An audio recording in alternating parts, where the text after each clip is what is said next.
So with that, we will call this meeting of the Rental Housing Advisory Board of the City of Oshkosh to order. Can we have a roll call, please?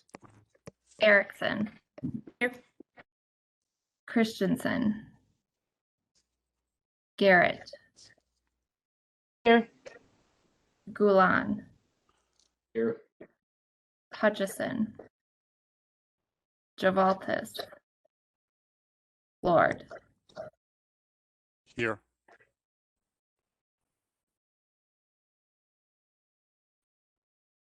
All right. We have time now for citizen statements. Are there any citizens registered to make statements this afternoon? We have not received any. All right. We'll move on then to item 4 on our agenda, which is some happy news. We have a new member here this afternoon, Ms. Lateria Garrett. Can you, Ms. Garrett, welcome. Can you please tell us a little bit about yourself and what brings you to the board? Hi, thanks for the warm welcome. I appreciate that. My name is Lateria Garrett, and I am a longstanding resident of Oshkosh. I've been a renter. I've worked with landlords as well, and so I think being on the board will just help me to kind of work with people in the area too, to help with different situations and just have an input and a deeper understanding of what that looks like in our little town here. Thank you. Thank you very much and welcome. I think you'll find these are some pretty interesting meetings, and we handle a lot of important material, just as we are about to do today. But first, we will move to item 5 on the agenda, approval of the minutes from our April 14th, 2021 meeting. Do I have a motion to approve?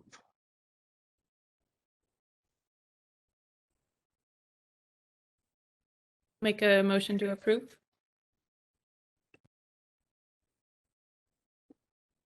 Is there a second? Second. Any discussion? Questions, comments, additions? I thought the minutes were excellent. They were very thorough and informative, and I think a good reflection of how that meeting, what happened in that meeting. So thank you, Ms. Meyer.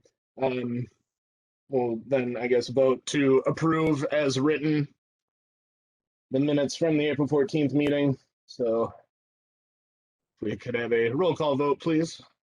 Erickson. Aye. Garrett. Hi. Gulan. Aye. Lord. Aye. And Ernst. Aye.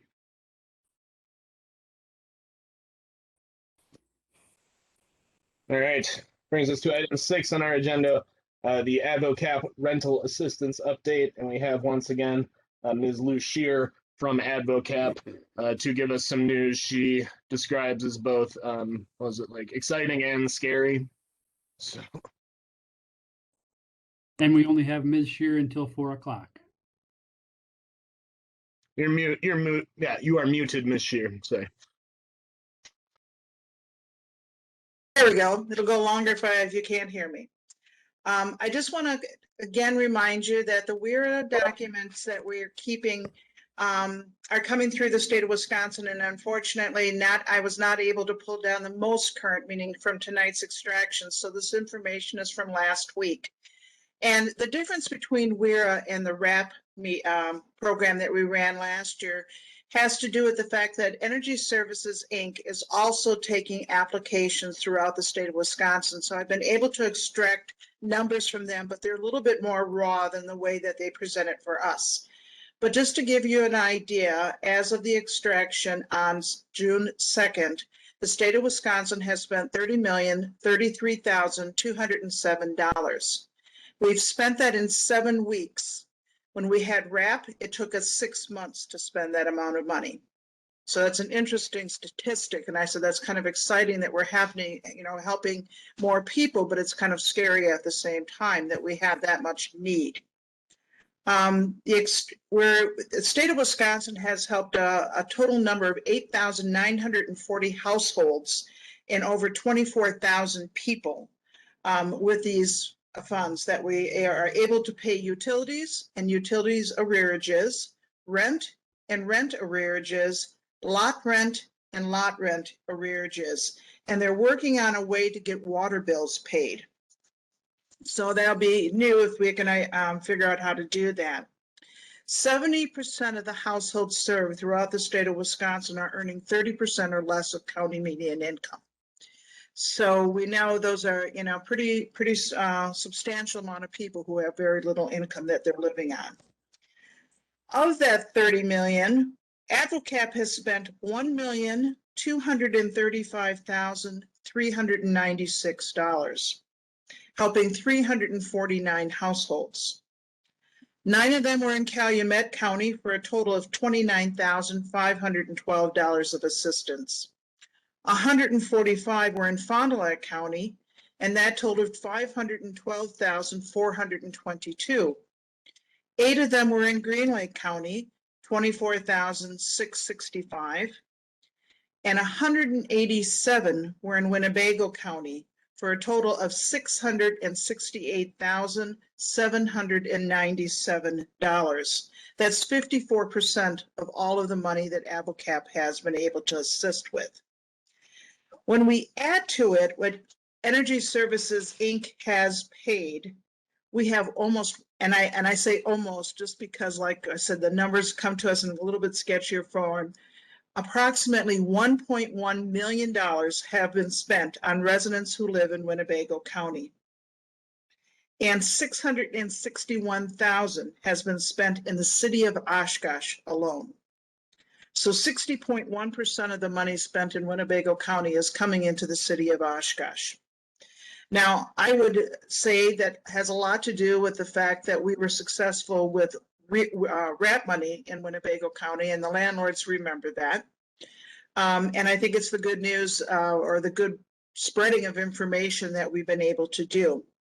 This week has brought some interesting new things to our agency. We've almost doubled the calls that we've been getting, and we have every reason to believe that this has to do with the moratorium, that rent moratorium that's ending at the end of this month.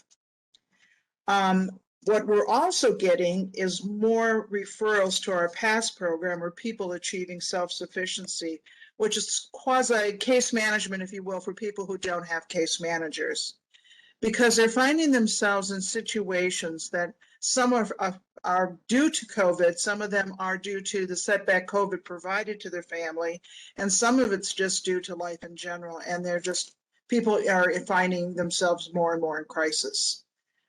The other issue we have is that we have a backload of people who've been on our homeless wait list because there aren't rental units or affordable rental units, and that's just a sub note on this.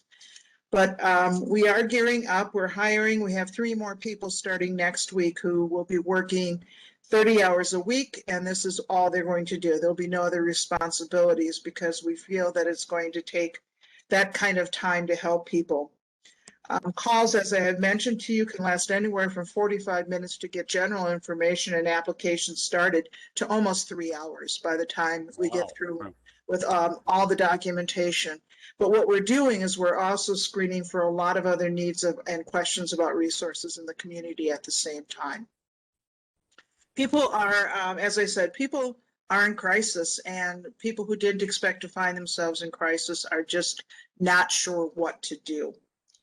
So the state is obviously, when we have over $380 million to spend, and we've only spent 10% of it, we still have a long haul and a lot of available funds, which is the good news. The scary news is that people are requesting this kind of money. The average through the state is just a little over, it's $3,359 per household. And with RAP money last year, that was $3,000 was the max. Now it's 15 months of assistance, and that can come in the form of rent, past due rent, utilities, all of it combined, we can help through the whole. So we're paying a substantial amount of this money is paying past due rent. If people are asking for past due rent and haven't met the 15-month maximum, we are assessing whether or not it's appropriate to pay this month's and 2 months forward. We can do that in any combination. For some people who had a minor setback, they don't need the extra assistance. But for people who have not been able to get back into the full time or the pay of rate that rate they had prior, we are prepaying for up to 3 months at a time. So people are coming forward, and we're assisting as deeply as we can, as often as we can. So threw a lot of fast numbers at you. I can send an email if you want, Anna, to you, so you can spread this out with your meetings. So for those who didn't take all the numbers down. Yeah, that would be great. I don't write that fast. There was a lot of stuff there. I appreciate you putting that together. So. Well, and thanks, Don. I mean, and part of it, well, like I said, we're anxious. We're finding that more of the landlords are willing to work with this program. But we know with other committees that there are still landlords that are evicting people, not always for non-payment of rent, but we know that, that's still happening. But we are able to assist in a way that is very meaningful to households. So it doesn't have anything to do with fair market rent. It doesn't, it's not tied to anything. That decisions on my housing was based on what my income was 2 years ago and how life was. It may have changed now. And I can't find necessarily a less affordable house, or my family may not allow me to move to a 1-bedroom when I've got a need for a 3 or 4. So it's not penalizing people based on their family size.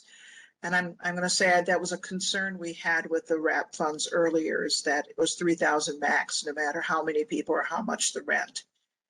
Same with utilities, and we are able to do LP, oil, natural gas to the municipalities as well as the larger utility companies. So I think, and as most of you know, the moratorium about not paying your utilities has also come due now, and people are getting threatened with shutoffs. So what can I answer? Well, everything with that June 30th looming, but obviously there's a lot of funds is still there. So after June 30th, you're still going to be helping people with rent. It's just that legally the moratorium is off. Absolutely. But we also know that there are a lot of people who are past due in rent who have nothing to do with COVID. And so we're still sorting through that. It's the eligible household. And I have to tell you, we try to be very flexible with what allows, what is the effect of COVID. And for some people, it's the additional expense of childcare, or, there's a lot of things that can be geared towards how COVID's affected a household. But when you haven't paid rent for well over a year, but you're employed and you can't tie it to COVID in any way, we still are finding some of that and filtering through that. But again, we have over 100 people on our wait list right now just because of the flood of the calls this week. So we are it takes about 5 to 6 days to get to the bottom of that kind of number, just making that initial contact. We do have a pre-screen online. We find that that's very useful. We have one person who's just dedicated to answering the pre-screen ones, but we find that when people have been refused, they continue to fill out the pre-screen every day, assuming they'll get a different answer from a different person, and that's kind of clogging up the system a little bit too. Those are the extremes. Those aren't, the normal day-to-day sort of things. But I have one. I know there's some efforts out there, and I know Lindsay's involved with that. Is a lot of times I think there's just not there are people are not aware of what's helps out there, and I know I talked with somebody, the Oshkosh Herald, and I talked to Lindsay. Do you know what's going on? Obviously, there's a lot of funds out there, and I still think there's a fair amount of people that aren't aware of that. Well, I think the landlords are more and more aware. I think I was sitting on a call for the 211 advisory board this week. They're very aware. They're getting a lot of calls. They know where to turn Yeah. people. Okay. You know, I mean, it's to me, it's not necessarily people don't know it's available. People just don't know what to do. In Yeah. the sense of, you know, they're afraid to ask for the assistance, or, you know, they're just, people deal with crisis in many, many different ways. And we're just finding a lot of people are very hesitant, and I'm not going to say embarrassed, but very hesitant to share with us that they're in need. It's the first time for a lot of people. And so we do have some money through the city. The city provides some CDBG CV funds to us for the same purpose. So anyone that's calling from Oshkosh, we also do a triage there. We also know that once people get the 15 months of assistance and are shut off from the RAP money, that we will then be able to assist them with a CSBG CV dollars. So that's another thing. Getting a couple of calls about mortgages that we didn't originally get, but most of them have nothing to do with COVID. And so again, we're trying to ask a lot of questions to see if it's any way, but a lot of it has far more to do with medical conditions people find themselves in and unable to work.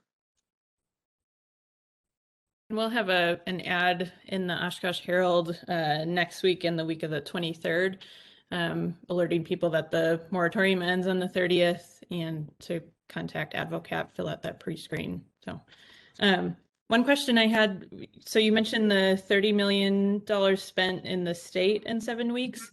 Does that not include, is it Milwaukee County, Dane County, and Brown County, since they have And separate? Waukesha. Waukesha. Yes. Okay.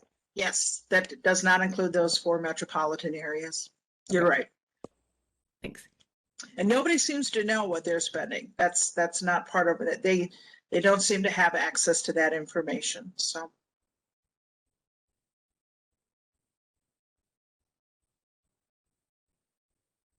Well, Lou, I hope you can send us, you can email me that information.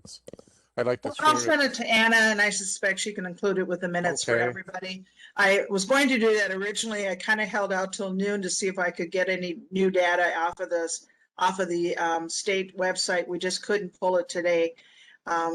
They get clogged down too. So, but I will send the information. I just had another meeting cancel that I was able to make this one, but still have another one yet tonight. So. I don't know if I'm the only one that's crazy busy right now, but the last few weeks have been insane for us. So I'm sure. I don't know if this was probably covered in a different meeting, but I just had a question on because you were saying that only, what was it, 10% of the funds have been used. Mm-hmm. So is there a deadline for usage? What happens in that respect? Well, if I'm not mistaken, this comes out of the American CARES Act, and we believe it runs through the rest of this year. We then know that the Recovery Act by the current administration has its own programs that will be unfolding. We have been told that there'll be assistance for people affected by COVID through 2025. And so we're just we don't know the particulars for all the rest. We know that there's more mortgage insurance coming out. We know that there's been assistance for small businesses. There's a lot of speculation, but not a lot of final rules yet on the funding. So we're just prepared to roll into the next one. And I think it's interesting because, and we've had this conversation, that unemployment in Winnebago, Fond du Lac counties actually went down during COVID. And yet we know that in manufacturing, people seem to stay pretty solid, but there were raw material shortages in some of the small businesses. And we know there's a lot of people, restaurants, other, hospitality groups that are not back to full score yet. And we know that there's a lot of people looking for employees.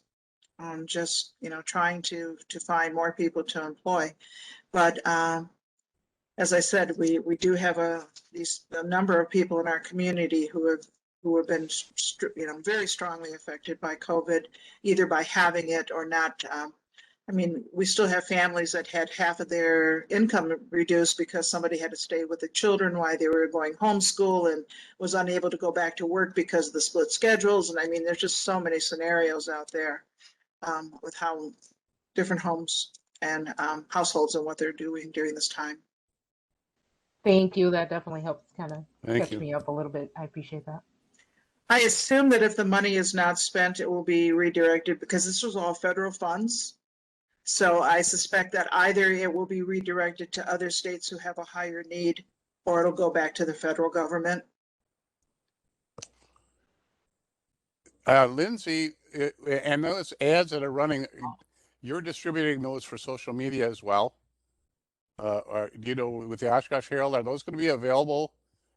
I know I looked at one. I was just wondering when those are going to be available just to spread by social media and email. Yes, so I'm sending them the final version to the Herald tomorrow. So then I'll share with our eviction prevention group the Okay, graphic that you can share online. Yeah. great. Thank you. Mm-hmm. Any general sense about how long the money you think is going to last then for? I would say at this rate, we'll have money through the end of the year. You know, a lot of people came out right away. And like I said, now with this moratorium, I think people, I'm concerned about the number of people who have called who are in fact going to be eligible. And we certainly, you know, as I said, we try to be as flexible as we can with that, but still getting a lot, I shouldn't say a lot, still getting some calls from full-time students wanting assistance. That's not somebody who can be helped through this. But again, that's pretty small in the big picture. And is there anything that we can do to help educate landlords more than we've been doing right now? Well, as I said, I think landlords, it's time. It's kind of interesting because from the time we take the first phone call to the time we close it out is 30 days. So there's forms to be filled out. There's, you know, we need to know, get a kind of a rent log of how much was paid.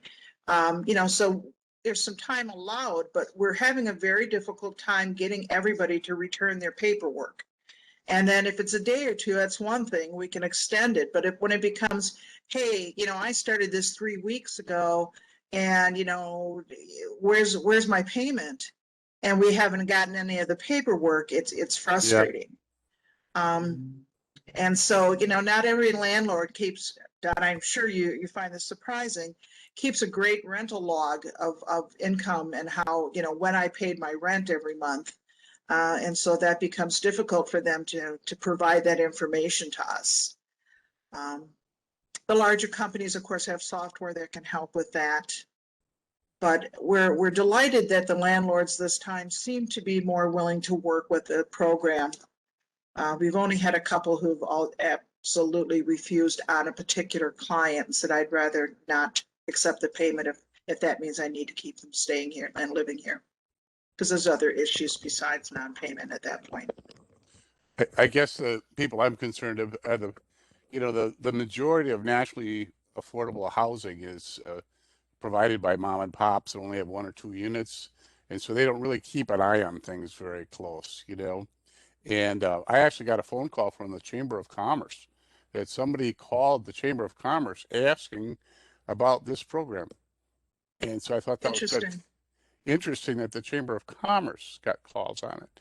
So that's what I'm saying of connecting the dots. And like I say, just that we have something to put out on social media or something that says, here, this is where you go. Well, So, I think the Herald is a perfect place for it. Since, you know, nobody pays for it. Yeah. I think it'll be interesting to see, and as if many of us put it on our websites, I think that's another opportunity.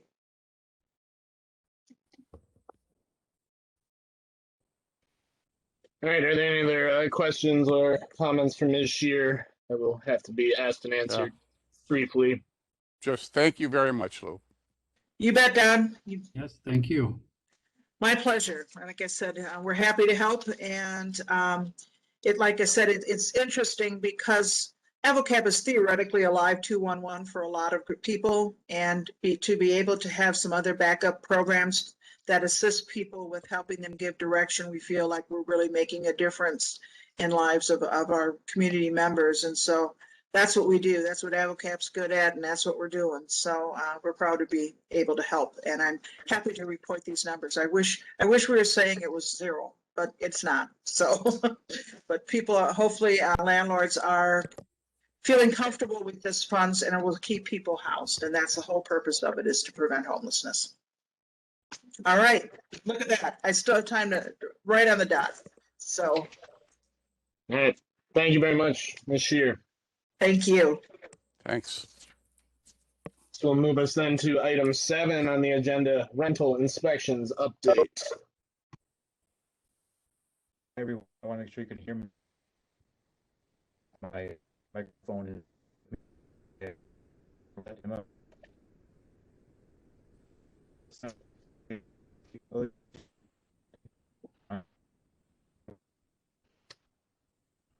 Not enough bandwidth here at City Hall, it seems. Is that what that is? Have you tried sitting on the roof of your car? Yeah. How was that doing? I turned my video off. I'll turn my video I off. can hear you much better now, yeah. That's a, Okay, so you guys can hear me. So Yep. John Zarate, Chief Building Official with Inspections Division. If you don't know who I am, I know there's a couple of new faces, and it's nice to meet you both on here. What I've got is some numbers for you on some of our complaint-based rental inspections from the first quarter. Our housing inspector had posted the numbers for us on our Facebook page from last year. But so far this year, this quarter, there was 19 inspections, and with those, there was 66 violations. Still kind of looking at the same violations as usual. Electrical problems, whether it be a light switch, lights don't work, receptacle doesn't work, lacking smoke and CO detectors, and then windows and screens. The next one, probably handrails, guardrails, plumbing issues, no deadbolts on doors, and then inadequate piping or dryer venting, and then pest infestations, whether it's bed bugs or mice or whatever else they have, and then some exterior stuff, so soffit fascia and some roof issues are what we're commonly seeing on those complaint-based inspections. And have any questions regarding the inspections update? And just to So remind, I'm sorry. yep, sorry, this is Alan. Just to remind the board, we're not sending out any letters at this point. We're looking at maybe starting that again later this year, but at this point, this is all based on complaints. Nothing is being mailed out to any tenants at this point. Go ahead, Mr. Correct. Lord. Be honest with you, Ellen, that was exactly pretty much what I was going to ask. So, Okay. thank you.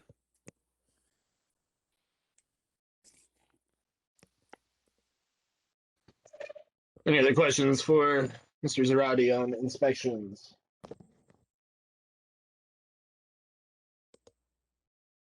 Thank you, Mr. Zarate, for providing that list of the violations you were seeing. I know that's something that gets brought up a lot, is the need to identify specific the specific types of violations. So now that that's been done, hopefully relevant parties can take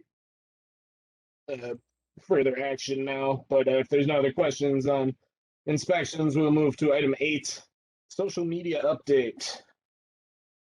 So I guess I will cover that as well. As far as that goes, from our standpoint, the most recent links, there was a link to AvoCap's website that was posted on Facebook. There was a link to the top fair, or to the fair housing in Wisconsin. And then, like I had mentioned previously, the complaint-based. And then, as always, as the minutes are released and agendas are posted, those are put on there. We're working with media services right now to get a link. Trying to think what that was for. Maybe been the campaign for the tenant and landlord rights. So we're working with media services to get that posted. Casey was having some problems getting that uploaded. I think it's the wrong type of file. So as soon as we get help with that, we're just anyone from the group has any ideas, forward those on to Anna. I can get those and things.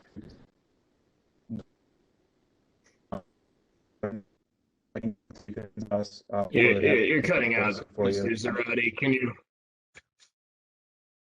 you repeat some of what you just said? You got it. Sure. So as far as getting new things posted to Right. Facebook, you should get those to Anna. If there's, links that you have, get those all there. If there's information that you want us to look up and then post ourselves, we have some time to do that as well.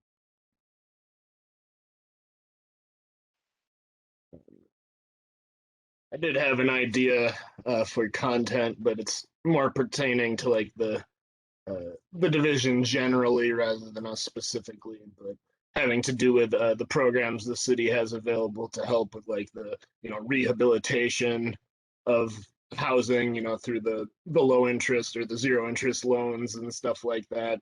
Given that there will be, we know there's need for affordable housing, and renovations I think can be a good way to make less than desirable housing more desirable and affordable. So maybe like a video, the idea I had is like a video maybe at Menards or something where we show what the X amount of dollars worth of like construction equipment or like materials that can be used to update the dwelling might look like.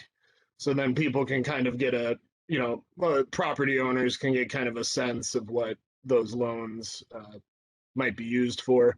I don't know if that's actually something the loans can be used for, but it's just a thought, just an idea I had for new social media content.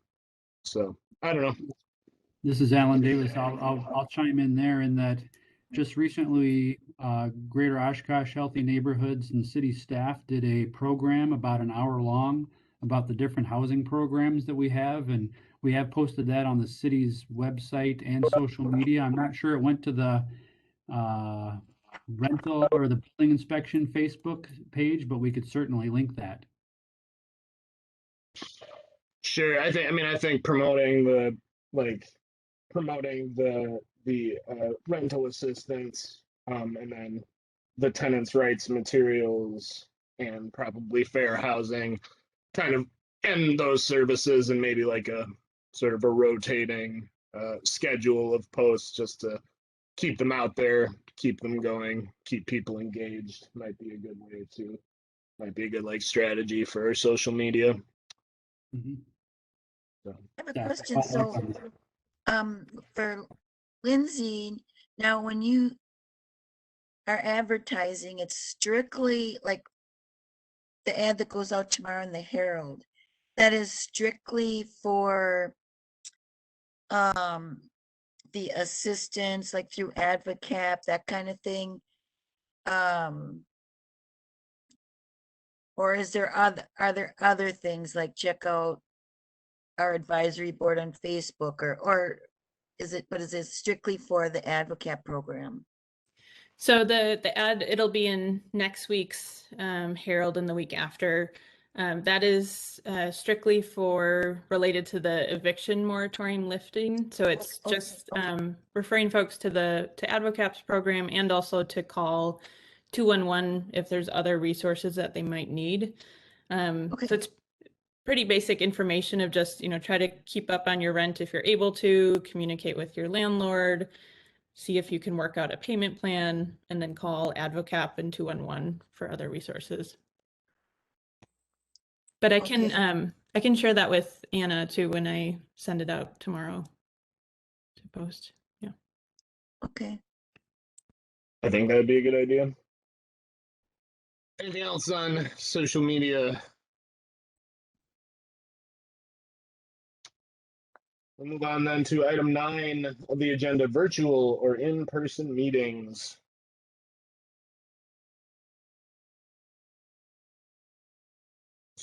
So I don't know if we're meant to just have a discussion on this, on what people's preferences are moving forward, but are there any updates from the city in this regard? Yes, I could chime in and say that the council has left each board and commission at this point to decide how they want to continue, either in person or virtual. We have some that are continuing in virtual. I would say most are going back to in person. And it's up to each board and commission to decide what they'd like to do. So at this point in time, we're virtual, of course, today, but you're kind of deciding what you want to do for your August meeting at this point. Is it possible, like, will if we choose to go back in person, will there be kind of that flex option like we had at the start of the pandemic where we could attend virtually or in person, or will it kind of be one or the, do we have to decide one or the other? As of today, the direction to staff has been one or the other for the board and commission. I will add to at our council meeting last night, we are asking all the boards and commissions, if we do decide to go back to in-person, we can also decide if we want to allow the public to choose whether or not they would like to participate or have a virtual option. So we can decide as a board, if we go back to in-person meetings, do we want public who want to participate during public comment to only be able to participate in person, or would we like to also provide a virtual option just for the public? That's another decision.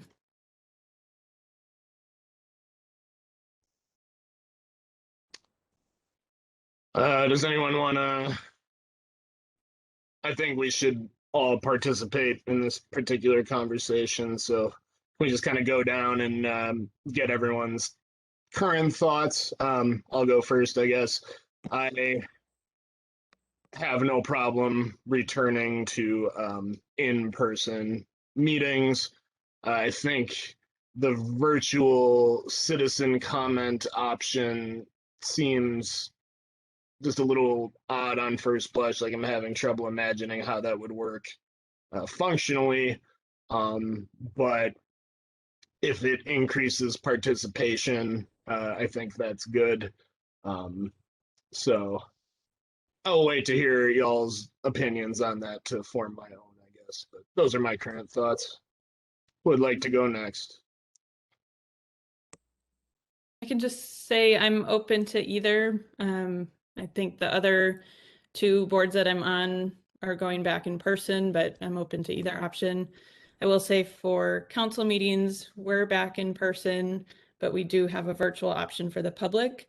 At first, that's a little clunky, but it's actually worked out pretty well. And we have had some people participating virtually who either can't attend in person or choose not to, who can still participate in the meeting. So I think it would just kind of be up to staff if they're able to pull off that virtual option for the public if we want to.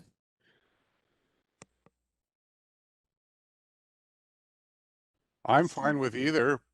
But if there's a hybrid option, I think particularly right now, like in summer, that many people are gone, that there'd be a way you could do virtually, do it in person would be great too. I actually kind of like the convenience of virtual. So there is no hybrid option. No, okay. That was the either or directive from council, as Mr. Davis said. So is that if you had to choose, would you say virtual then,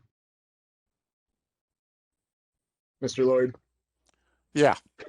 Okay. At this point. Sure. Thank you. Hi, Lataria, I just had a question. So in thinking about that, is there a time frame? Are we talking rest of this year? What does that look like? Like, would we revisit this, or is this whatever we decide it's set in stone?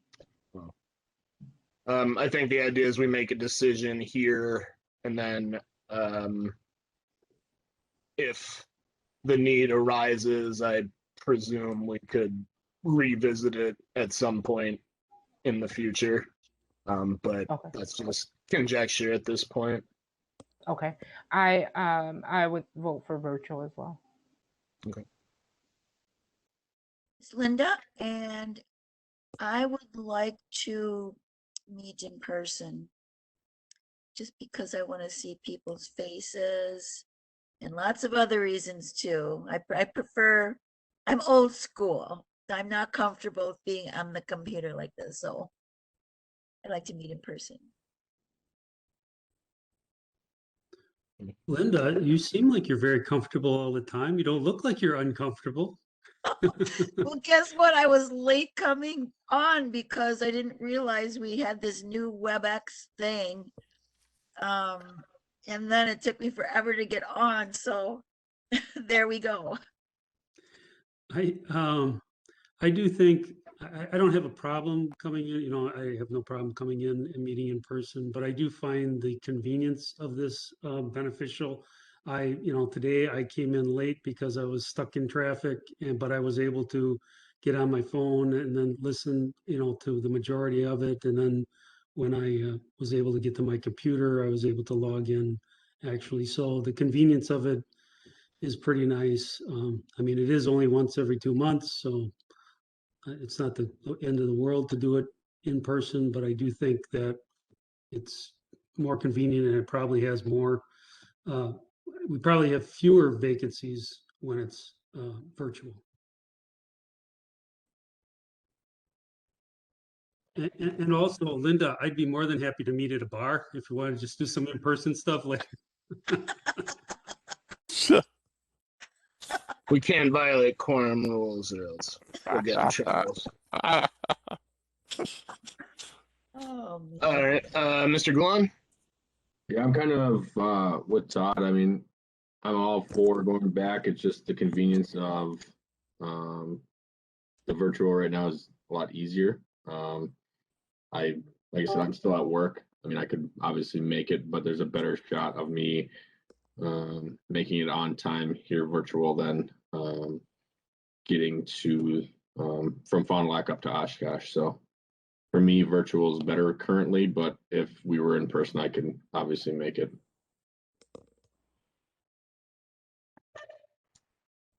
Okay.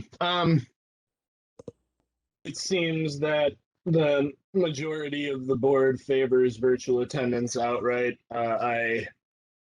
Like I said, I'm kind of fine with either, but I am persuaded by the attendance arguments that having this option allows for more attendance, because I think we have seen that since we've been doing it, or we have seen that. So I guess my preference would be for virtual attendance as well. Sorry, Linda. But I feel you. I understand, and I think there will probably come a time when in-person meeting again becomes like more preferable. But now I doubt it. maybe we can send our robot avatars in our place sometime. But so Mr. Davis, how should we proceed with decision making? It's really up to the board. If you want to have a vote, that's about the only way I could tell, because I'm not sure I was tallying everything as we were talking about it. Did anybody keep track? Ms. Meyer, did you happen to keep track as to what the preferences were? Otherwise, I'm going to suggest you have a motion and a second and vote, just so it's clear. Okay. I kept track. I had Ms. DeValtis as being in favor of returning to in-person, Ms. Erickson and myself as tweeners, and then Mr. Gulan, Mr. Hutchison, Mr. Lord, and Ms. Garrett in favor of virtual attendance. So I guess I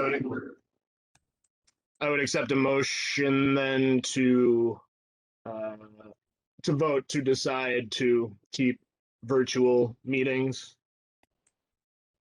for this board for the foreseeable. So moved. Is there a second? Second.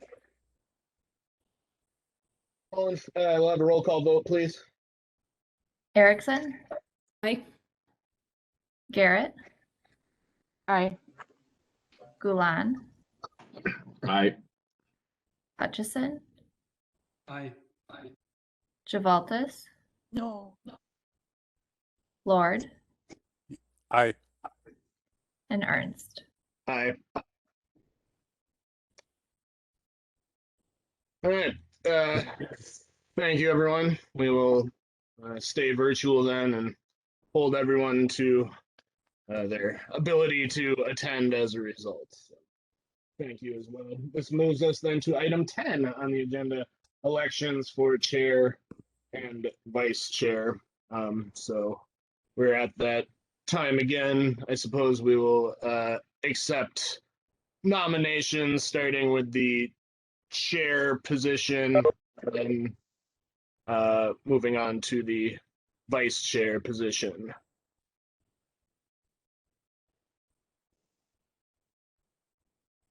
But this time we need a nomination for chair.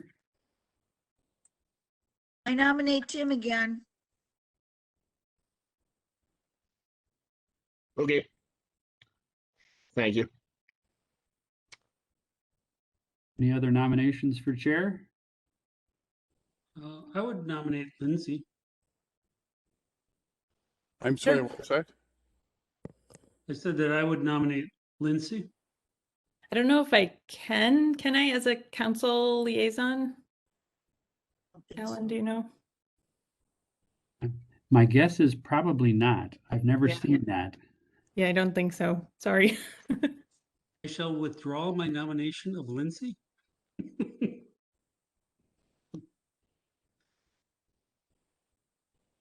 This Yes, power is final call delicious, for so step up, whoever wants. Third and final call.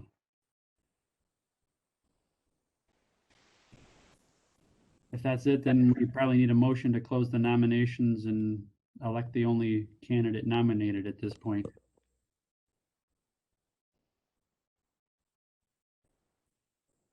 I move to close the nominations. Second. And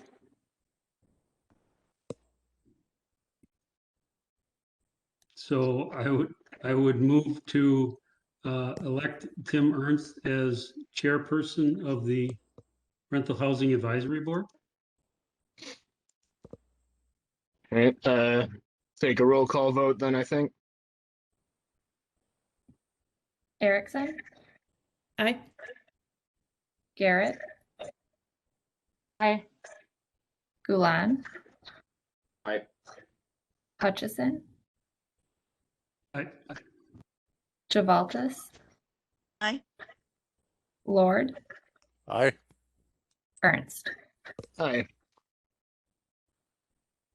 With that, thank you. I'm happy to serve and will continue to do so to the best of my ability. With that, we'll accept nominations for vice chair. This person is in charge of chairing the meeting in the event that the chair is unable to do so. I would like to nominate Todd.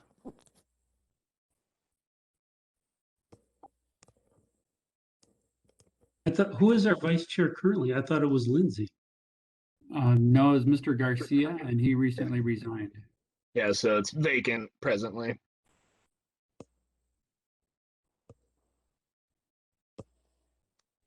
Are you okay with that, Todd? Do you accept the nomination? Yeah, I would accept. No.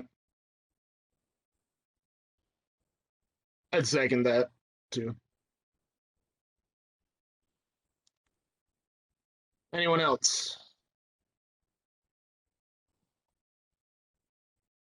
Vice Chair, Rental Housing Advisory Board. Fast track to the top. You only need to call it 3 times, Mr. Ernst. I'm getting there. Yeah. I got no other shtick in mind. So anyway, any other nominations? Do we accept self-nominations, Mr. Davis, or do? I've never seen that happen, but I don't remember anything that says it prohibits it. Well, I would nominate Don Lord. How's that? Does that work? I think Mr. Lloyd's still an alternate. Was that correct? I think so. I don't know that status has changed, but Well, I just can't win. You're trapped. It's a peculiar challenge of democratic life to, yes. Anyway, hearing no other nominations or self-nominations, this will be the third and final call if I didn't do so already. Hearing none, we vote, or do we need a motion to elect Mr. Hutchison as chair? I'll motion to end the hearing. Is that, or the nomination process? Close the nominations. Close, Okay, yeah. and vote. Is there a second? Second, Linda, thank you. Roll call vote, please. Erickson, Aye. Garrett, Aye. Gulan, Aye. Hutchison, Aye. Javaltis, aye. Lord, Aye. Ernst. Aye.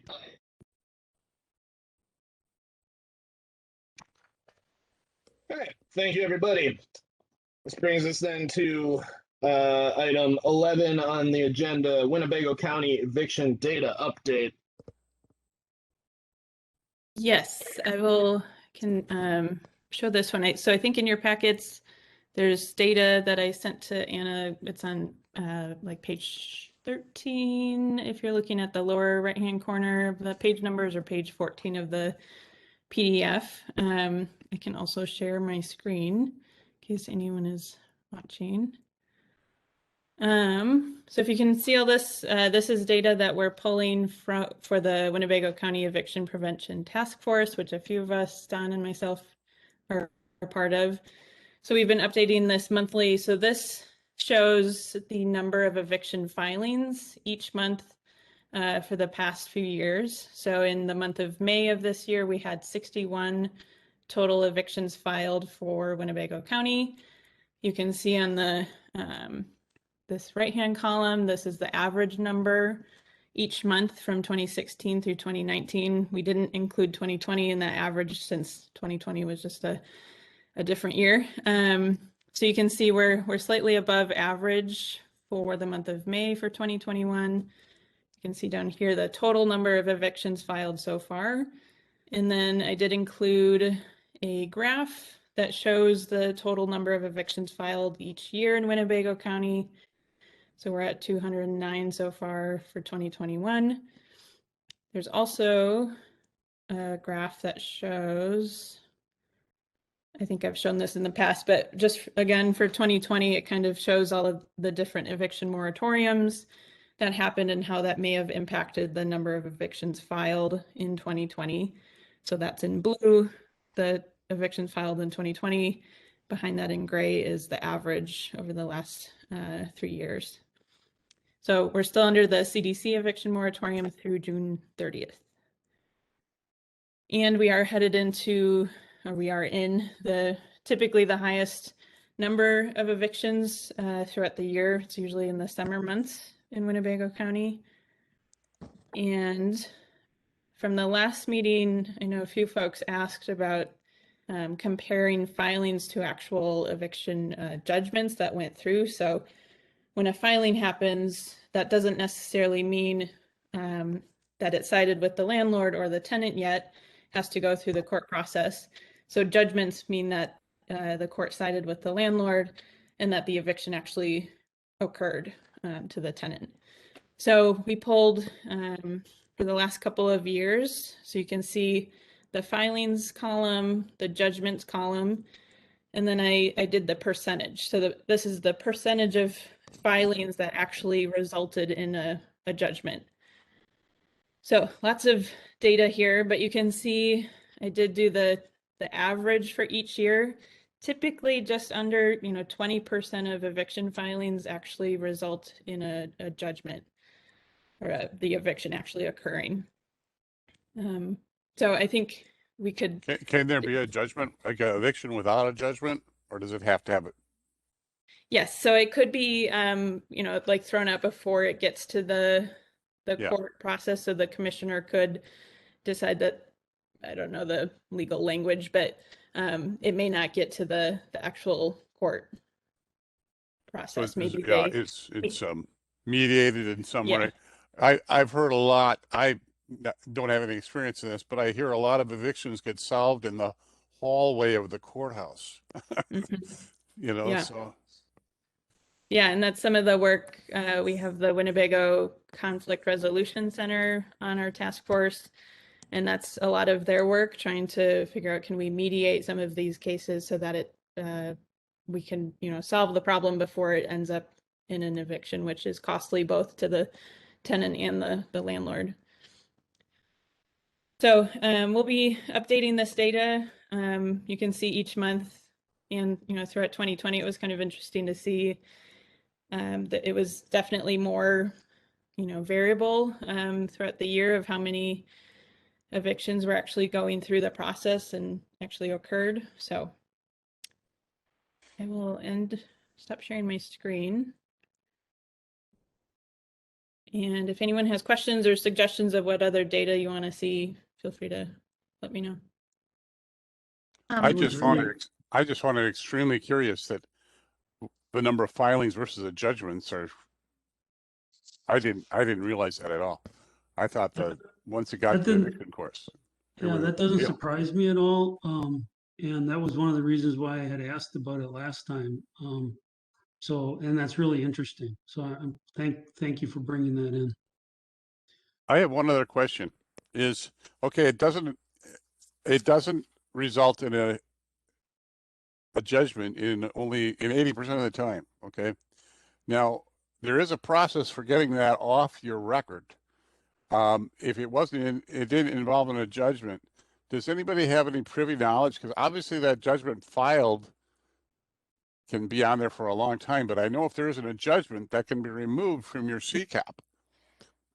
And I just was wondering, is anybody privy to that knowledge?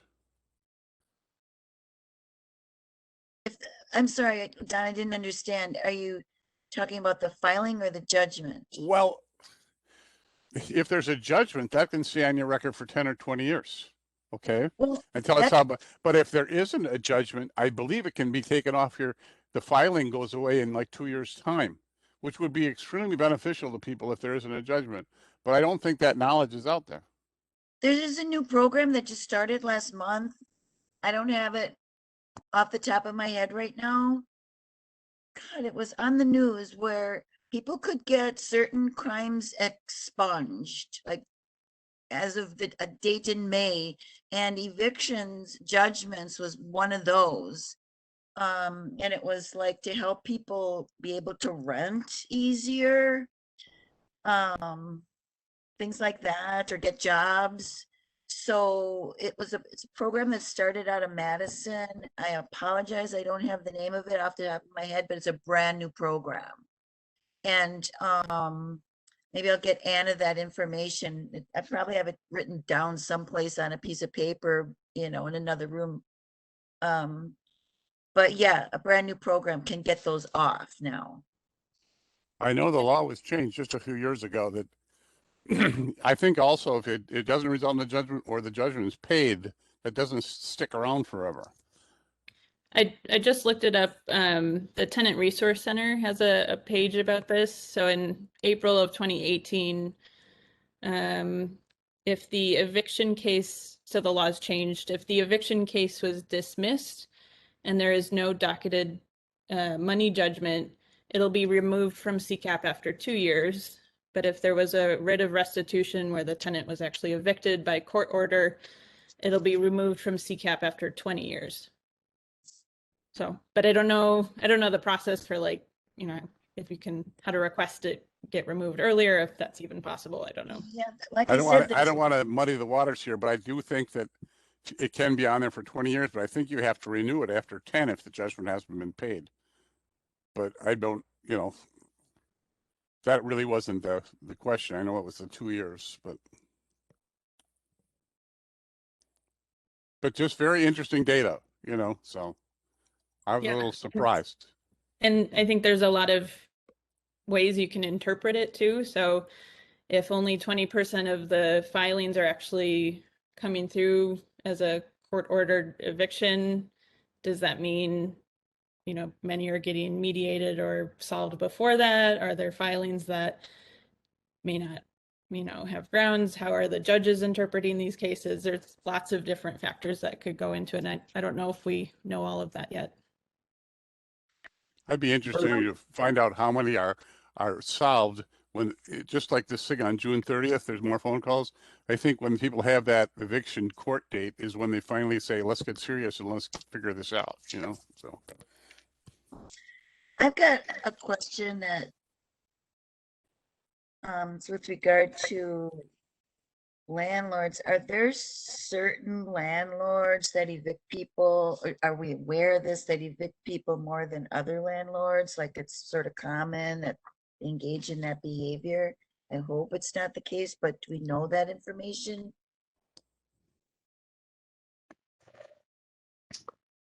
I would just say anecdotally from landlords that I know, I mean, there are just some landlords that's just their policy. I mean, late 5-day notice, they begin the process. And then there's others that are just a lot more laid back about it and more flexible. So it really, I think it has to do as much with personality and, you know, sort of business plan as it does with anything else. But yeah, I would say absolutely there are some landlords that just have a stricter, and I'll also tell you based on properties, some and property location, because we have multiple properties in different locations.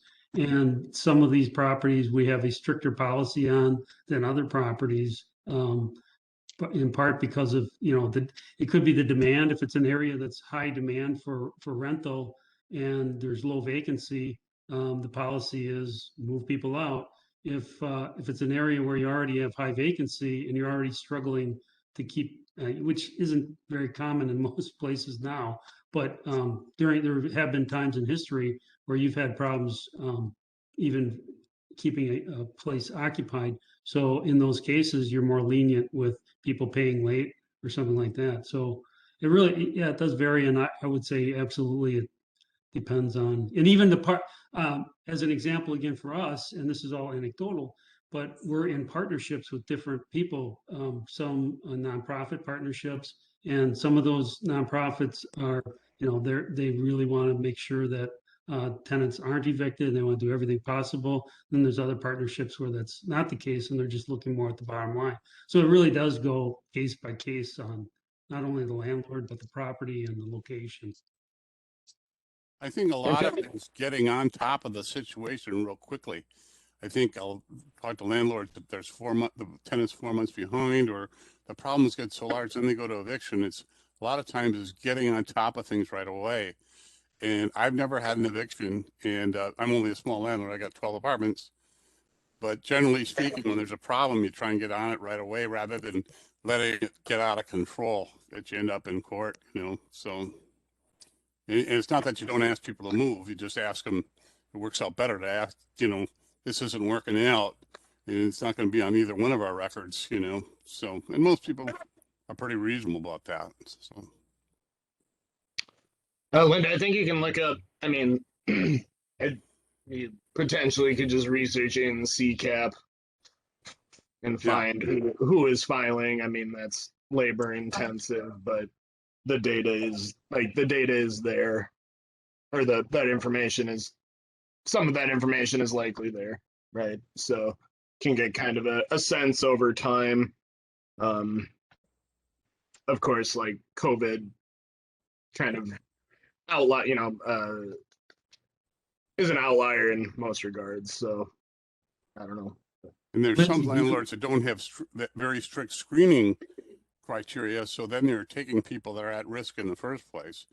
And, you know, that's, you know, these are people that are more at risk to being problems in the first place. And then the people that screen better might not have as many evictions just because they're being more careful about who they rent to.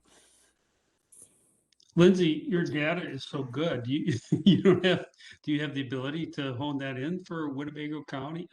That's Winnebago County, right? Can you send that? Yeah, I would like to share that with some folks too.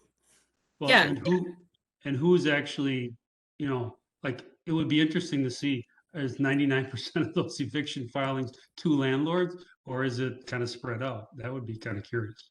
Yeah, and I was actually just thinking, I think at maybe for our August meeting, I could share, we have a map that we kind of mapped out where all of the evictions actually occurred. So you can see there's kind of clusters.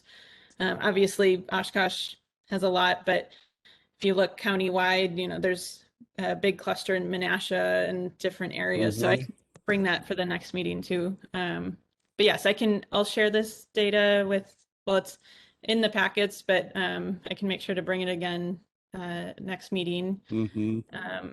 Yeah, and this is all Winnebago County. It might take a little bit to drill down into Oshkosh specifically, but I think it's possible. Yeah. So what are you going to do? Are you just going to go into where you look it up you can look it up by class, and then will you put in certain landlords' names, or are you just going to go right down the list and just count them, or? Yeah, CCAP's a little clunky, so you have to you do like an advanced search, and then the class code I think is eviction, and then you really have to go into each individual record and see, who the landlord was, what's the address. So it's a little time intensive, but it can be done. Yeah, I appreciate that.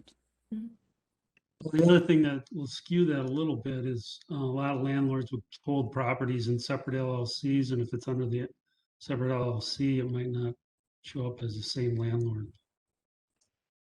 Yeah, definitely. Yeah, so you can't really, to Todd's point, if a person has 6 properties and they're holding in 6 different LLCs versus a sole proprietorship that has 6 and is all in just his own name, he's going to appear to have a lot more. She might, we might look up her properties on the rental, like the registry, the city registry for rental properties as well, and cross-reference to see if those respective properties are actually, registered too, which is, we know, like registration compliance was an issue we haven't talked about in a while, but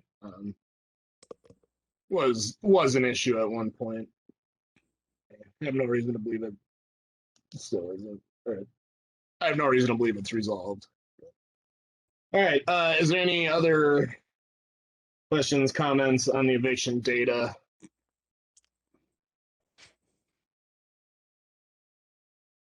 All right. We'll move on to item 12, the Wisconsin Eviction Data Project.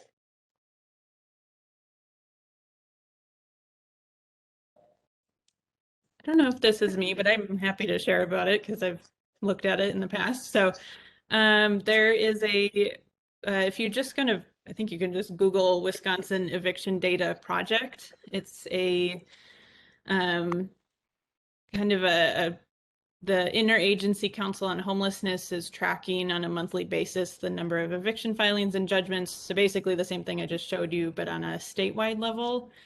And it's kind of following the work, if you've read the book Eviction Lab, or the book Eviction. It's a sociologist who runs the Eviction Lab, and they do a lot of data tracking and stuff. So it's kind of an interesting website to go through. They have some graphs on there that shows at a statewide level where eviction filings and judgments have been since 2019 through 2021 so far. And then they do break it down. There's some links at the bottom of the page based on county. They also have one on zip code. I think that's probably, it's pretty massive to look at, but it's an interesting site, and it's something that is being tracked at the state level too.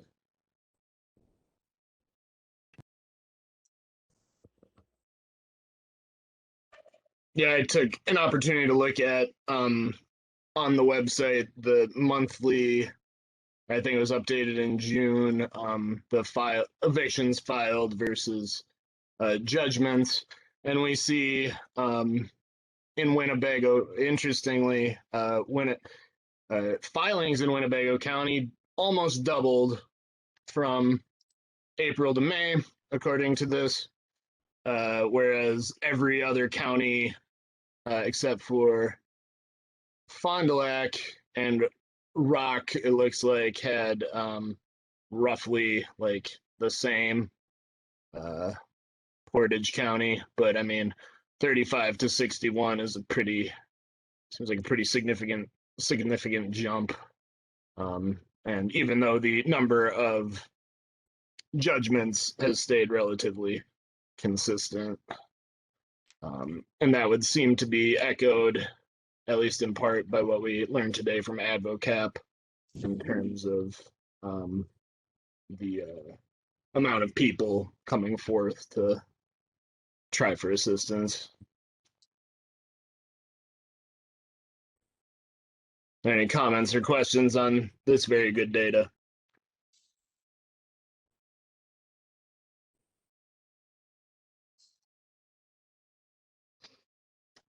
Okay. Item 13 then on the agenda, the affordable housing study update. Mr. Davis. Yes, the consultant RDG that we hired to perform this study is continuing with their data gathering and meeting with citizens, housing partners, providers, things of that nature. I believe they should be tying that all up this week, and we actually have a report from them tomorrow. So we're a day early for me to give you a better answer, other than they're continuing the work that they set out to do. The technical committee is meeting tomorrow, and my expectation is they'll have a preliminary report here at the end of June, beginning of July, as to where we are with the affordable housing situation here in Oshkosh. All right, very good. Has I anyone would, been I would just add that it's not just an affordable housing study. I think, and Alan, correct me if I'm wrong, but it's a housing study to look at not only affordable housing, but also market rate and other housing. Absolutely. The affordable housing was the genesis, but as it turned out, we have needs at both the extremely low and very low income rates, as well as needs in the upper income. So they're looking at all those income ranges. And one of the things that they talk about is that if there's housing available at the upper income ranges, it will actually free up some of the housing that's currently that's more affordable in the rest of the community. So that was an interesting thing that they brought up at the last meeting. Yeah, I remember studying this a few years ago that 20%, about 20% or more of your affordable housing is being taken up by people who can actually afford more. They're, more affluent people. Doesn't necessarily mean they're going to live in a more expensive place. So that's an interesting observation. And sometimes I think that goes up even higher than 20%.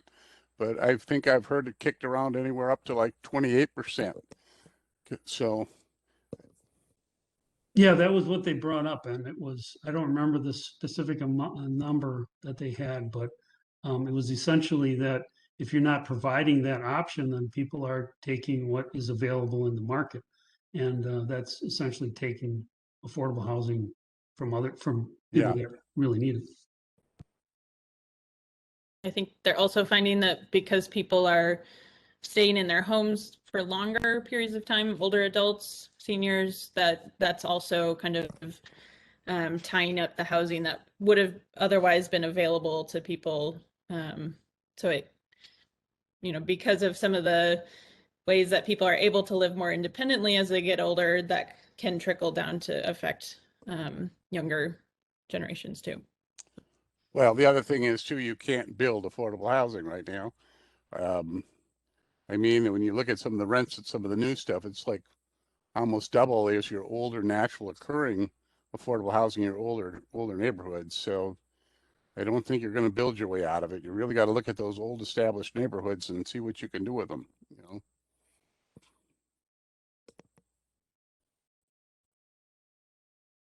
Any other comments or questions on the study? Has anyone been contacted by them to provide feedback? I was contacted. I'm gonna have to look and see. I don't think I didn't make one of their I was invited to a virtual meeting. So I was in one listening session. are those still going on, Lindsay? Those listening sessions? I think so. Alan, do you know? I believe they are. I don't have the schedule right in front of me, but I can check with Mr. Lyons, who's say the staff liaison on that project, and get back to you with a follow-up email. Yeah, thank you. I've got it in my email somewhere too. I was invited to one. I'm gonna have to look it up. There was a variety of times, if I remember right, Alan, that you could attend those listening sessions. So Yes. There was also a survey that they sent out. I don't know if everybody saw that survey that you could take. Yes. I think if you go to OshkoshHousing2021.com, it'll bring you to the main page in the survey. Yes, RDG set that up for us. We should probably have Mr. Zarate share that on the social media too, because it hasn't been done already. We can add that. I know it's been shared on other city social media, but we can make sure it gets on the Rental Housing Advisory Board page as well. The more the merrier. So once this housing study is complete, then the city of Oshkosh then determines what kinds of programs they want to initiate. Like, I just want to get a handle on, so they do this study, but now what do you do with that information? So are they going to develop programs like for low income people being able to enter a program where they can buy a house, get a, assistance with a down payment? Is that what we're looking for? Is like, do we need to develop programs? Yes, they're going to look at our existing programs and see if we need to modify those or even come up with new programs to address any of the needs. So we haven't gotten to that phase yet. So that's what I'm expecting here at the end of June, beginning of July, some of that feedback from the consultant on programs or policies or ordinances or incentives that we can provide to achieve the goals that the city would set out for itself for the housing side. Linda, there was questions in there about zoning, in converting things for different uses, accessory dwellings. So it's not just programs, it's I like maybe tiny house villages, those type of things, as far as other options. Mhm. Okay.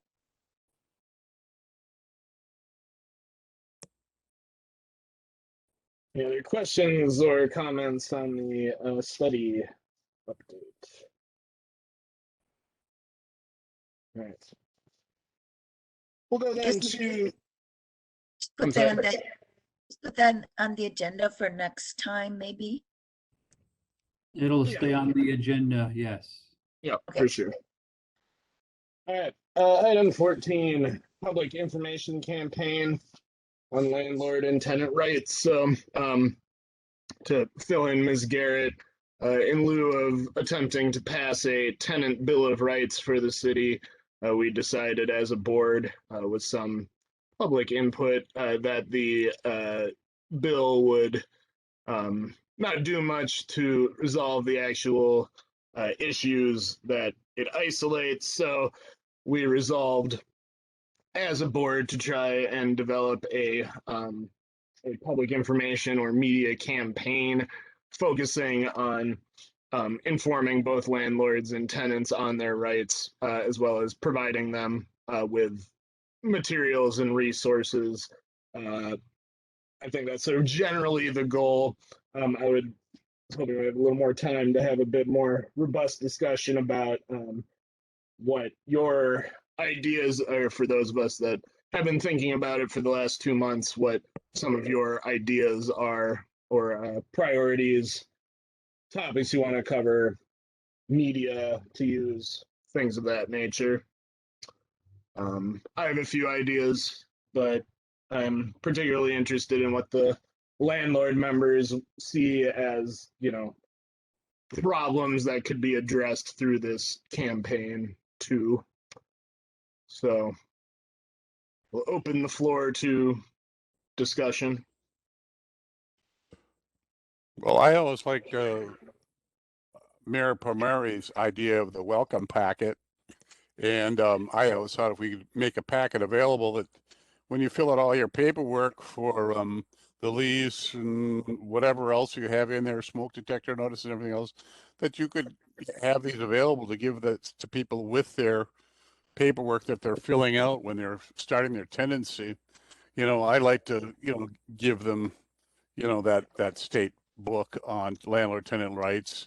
You know, you can include that right along with their paperwork. So you're suggesting that we develop a like welcome basket to provide to the landlords to give to tenants? Well, I think, and it doesn't necessarily have to just be the law. It could be, even what your responsibilities are for in the neighborhood or whatever. I mean, it was something that Lori really, I don't know if she's on the top of it as much, but that was something she'd like to do. And I don't think that's a bad idea to have something to be able to hand to people when they start renting, that even has, their trash day, whatever in there. Um, including the law, spelled out. So I Right. don't That's want an to. interesting idea. That seems to me at least to fall within more like the responsibility of individual landlords It to would be. provide this material already. I think we could create, I think we're looking for ideas here for things like that we could create to Okay. be provided in, those types of packets or what have you. I would be happy if we had something even just print things out, so um, um, that you could give out because Right. You can do that now. right, That was the whole basis for not, or part of the basis for not like passing the tenant bill of rights was that that material exists now. right. We know that already. We also know that landlords now could, if they wanted to, provide that information to tenants. We've That's true. heard some that do or make claims that they do. We also know that others don't outright. Yeah. So it is not like we know this information exists. That's been established. The question is the best ways to get it to the people that need it.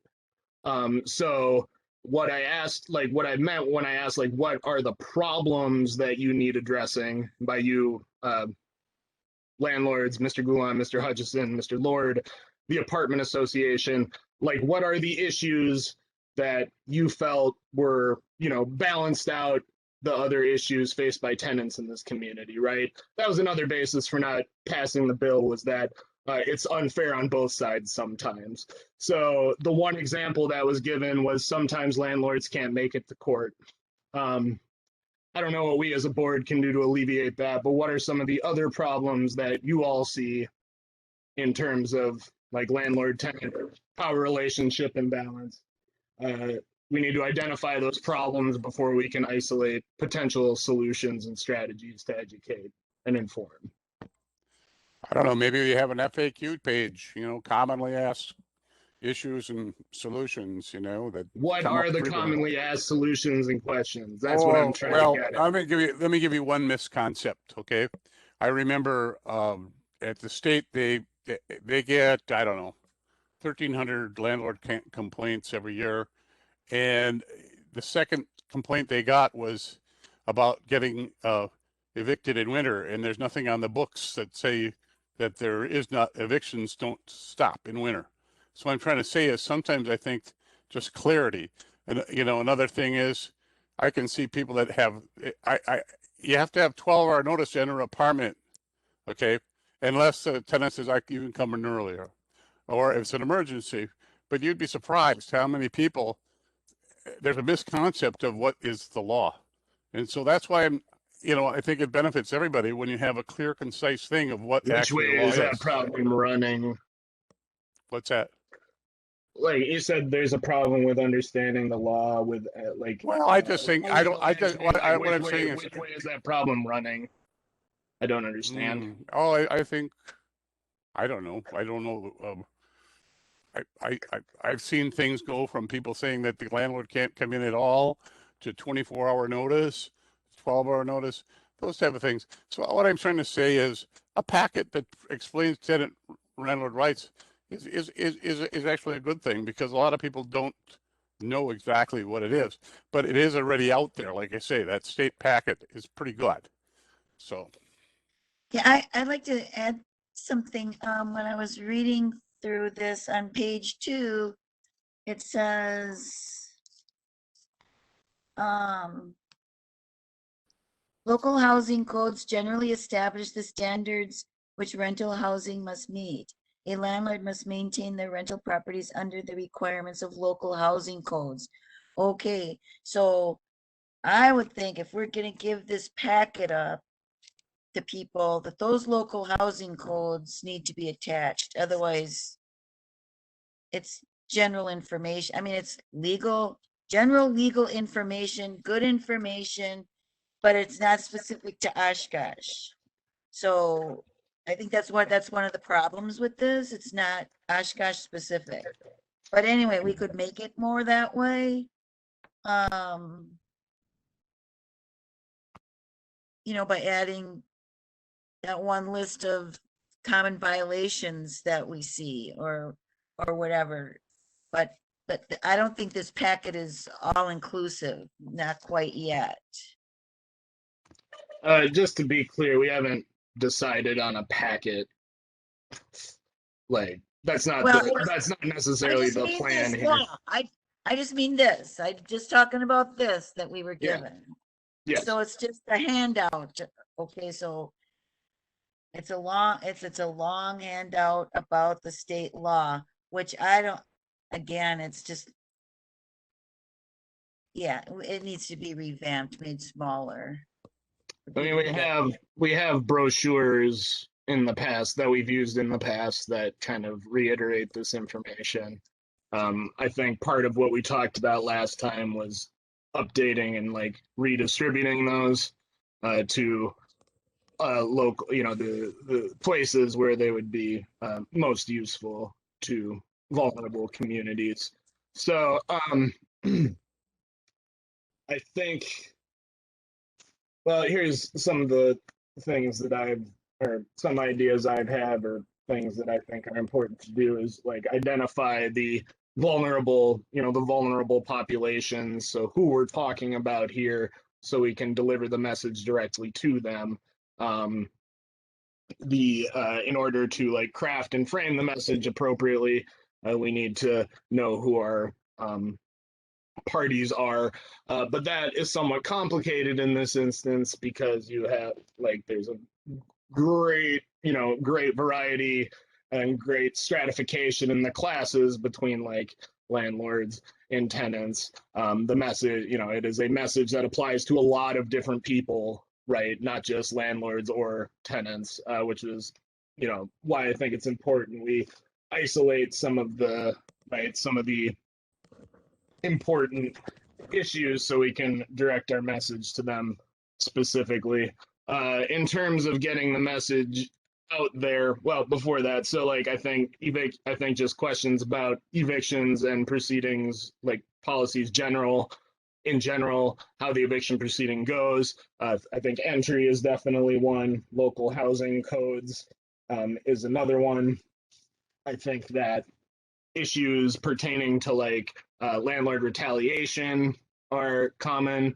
I think if we're going to make it unique to Oshkosh, we should also talk about inspections, because one, common, or I don't know how common it is, but one misconception that's been introduced about the rental inspection ordinance from landlords to tenants is that the tenant will be responsible for, whatever the city finds in some way, and can be punished for other things that they do for or that the tenant can be punished in other ways for allowing the inspection. It should be clear that landlords can never compel you to, break the law.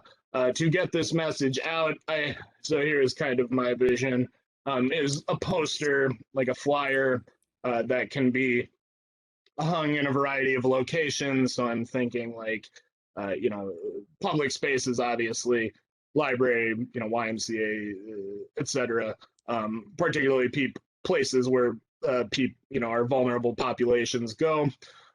as well as things like bars and restaurants. So what I envision is a poster that can be, hung on the wall, hung in a lobby, hung on the wall of a restroom or whatever, that grabs attention by just like mentioning renting. In the English language, renting is one of those interesting words that means you're both like, both could be either tenant or, a landlord. So I think that would be enough to grab attention. And then just provide, ask the question, like, what do you know about your rights and responsibilities when it comes to, and then we can sort of provide like a bullet pointed list of some of the issues we've isolated. So, evictions, entry, et cetera, et cetera. So list like 6 or 8 things. And then at the bottom of the poster, we can provide QR codes that link to important resources for people. So we can link like to that packet from the state that Linda held up a bit ago that kind of lists some of the more important landlord tenant laws. We could link to AdvoCap for rental assistance and maybe like Legal Aid of Wisconsin or something like that. This type of messaging in places, in public places, as well as maybe buses, helps get the conversation going. It helps ask the important questions, and I think provides ways for people to educate themselves. So that would be one direction I would suggest moving. That's a good idea. I think it would be good. I mean, if people know, we all know about advertising, and it takes a one-liner over and over and over again sometimes for people to see it, hear it, get it. So my idea is to come up with a one-liner that will help tenants. And I apologize, I'm just all about the tenants. I was just at my brother's house yesterday, who's working disabled. He's been renting a place for 3 years. And for 3 years, the front porch has had a hole in it and the steps you can't walk up. And I asked him, I said, have you talked to your landlord about this? Oh, I don't want to. He's afraid. He's afraid to talk to his landlord because he doesn't want to get kicked out of his place. Now, that is the most common fear across the board of tenants. And so I think if we make a poster or something, my particular idea is like, you can't, something about, if you complain, you can't, there's no retaliation. It's the law. If you can complain. I mean, people need to know that they can complain without retaliation. To me, that is huge. I mean, we get reports about, complaints. There's probably should be, way more than 19 inspections that was reported here, way more. And we know that, but that's the kind of thing that is so important to me, is for people to understand that they can complain. And there's a lot of great landlords out there, but I can't walk up my brother's front steps. And I say, Wayne, you can, if he's not responding to you, you can complain. Oh no. So anyway, I just wanted to say that I think we need to find a one-liner that's simple, that's repeated over and over and over again for people to get it. And is my brother going to read this? I don't think so. If the landlord gives him this, my brother's not going to read it. He's a vulnerable guy. He's out there washing cars. Okay. I probably shouldn't even have said that information, but it's just one person out of so many that are like him. So, well, we need to make it clear too that part of it is the tenant's responsibility to empower themselves too, right? Like, being unwilling to read the literature is unfortunate, but I mean, if the tenant is not like looking into, part of the problem that we see is that like tenant rights get buried like among the responsibilities, it seems, and like the things the landlord can do to them if they don't, in the instance of like eviction or non-compliance of leases or things like that. But it's still up to the tenant to take some responsibility for themselves. That being said, I think like a slogan or a catchphrase or whatever is a great idea. We need to come up with one or figure one out if that's the way it's going to be. So. Hi, Lataria. I was gonna just say that I definitely agree that there can be some fear out there, but we have to remember, and to your point, really empower people, because you don't know what you don't know, right? And so not saying anything doesn't change anything. And so, if they're made aware and they still don't do something about it, that's one thing. But just dealing with something and not saying something about it, you can't really blame or put it on the landlord. I do think the catchphrase is a great idea, and I especially like making sure that if we go this route, that it is in vulnerable places. I love the idea of a QR code. I think it's a very easy way to get communication, but I also think we need to make sure that there's some contact from via like a phone number, just because some of those vulnerable people either don't know how or don't have access to internet or a smartphone and things of that nature, and it might be easier for them to jot down the number and or take the handout if we have it in that format, just to make sure that everyone's included. Thank you. I agree, and that's a good point. Yeah, and I mean, contact information in the form of websites, phone numbers, in addition to like, QR codes, I think would make a lot of sense. So, just wanted to add, I like the idea of, getting the information out and doing, public flyers and things. I wonder if there's a way that we can work with, if Legal Action of Wisconsin is also doing some of this. I know they have an office in Oshkosh. Maybe if there's a way at our next meeting to have them come and maybe talk about what are the common things that they're hearing, either, both from landlords and tenants. And if they're already doing some of this education, it might be helpful to try to not duplicate some of that work. Just an idea. sounds good. So on the point of education, a lot of the kind of examples of public information campaigns I've looked at similar to this, they stress the importance of multilingual or access to multilingual materials, which will be important in our case as well.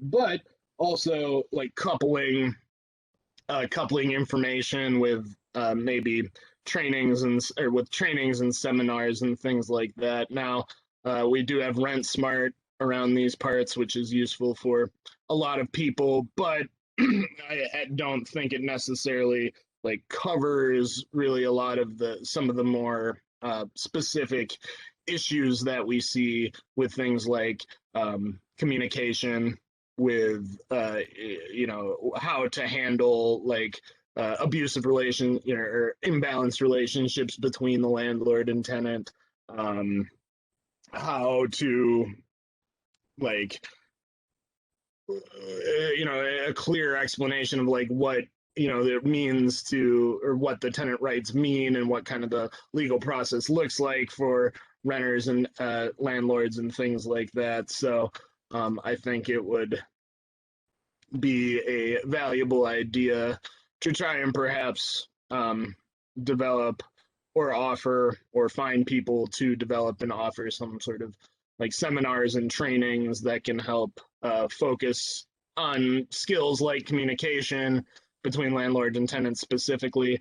I think also workshops on how tenants can organize and form their own associations is important as well. And that type of education comes out in like different examples of these campaigns that I've seen nationwide. I think that one is like important. The more organizing that the tenants can do themselves, obviously, the less work we have to do on their behalf, which is always good. And it would help like not only inform as many people as possible, and I think like include as many vulnerable people as possible, but really help give voice to tenant concerns. But again, I don't want to. Yes, Ms. Garrett.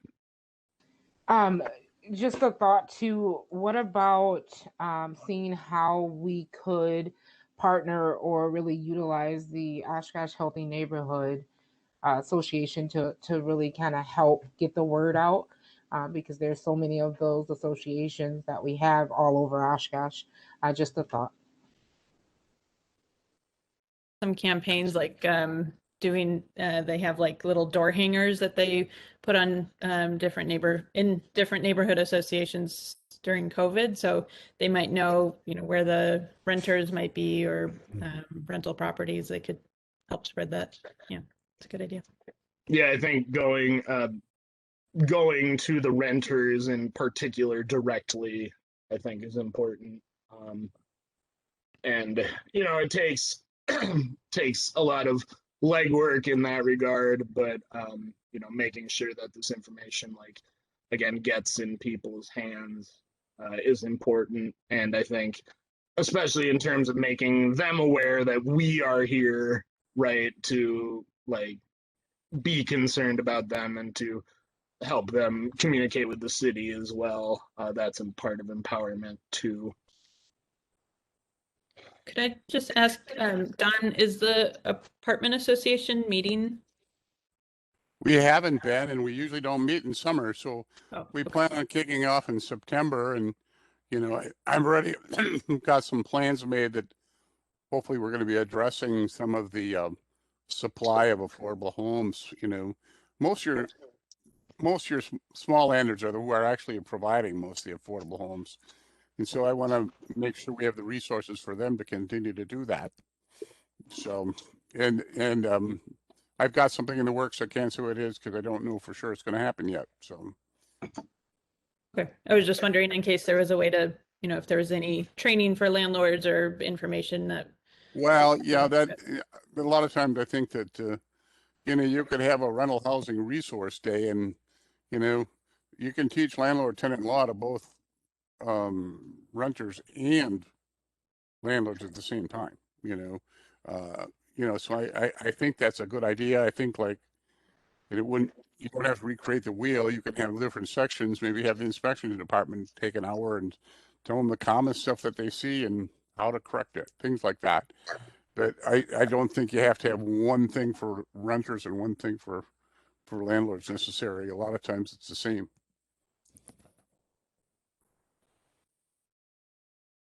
But we're not going to meet till September. All right. So let's sort of review what we've discussed here in terms of the important issues that the campaign should cover. So obviously state law pertaining to landlord-tenant rights, as well as local housing codes and how that interacts with state law.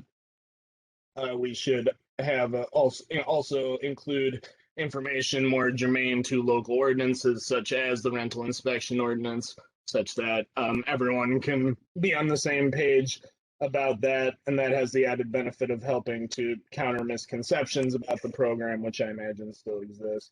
And then we can also try to address some of the most common issues that landlords and tenants face, including things like evictions, unreturned security deposits, illegal entry, failure to repair, things like that. Additions, comments, questions? I'm still just trying to figure out where we could somehow disseminate this to tenants, like what would be. Go to their house, go to the places. Yeah, like I'm wondering if at school, if there's some way that we can identify where people are tenants, and like if there's a database, or if like schools, when the new people move in, I suppose you don't know whether or not they're a homeowner or a tenant. I don't know. I'm just struggling. I wonder if there's any Facebook groups. I know there's an Oshkosh Facebook group that some of this they may allow us to post in there that has information. Or I don't know if there's a specific Facebook group that's for more geared towards tenants in Oshkosh, maybe something like that.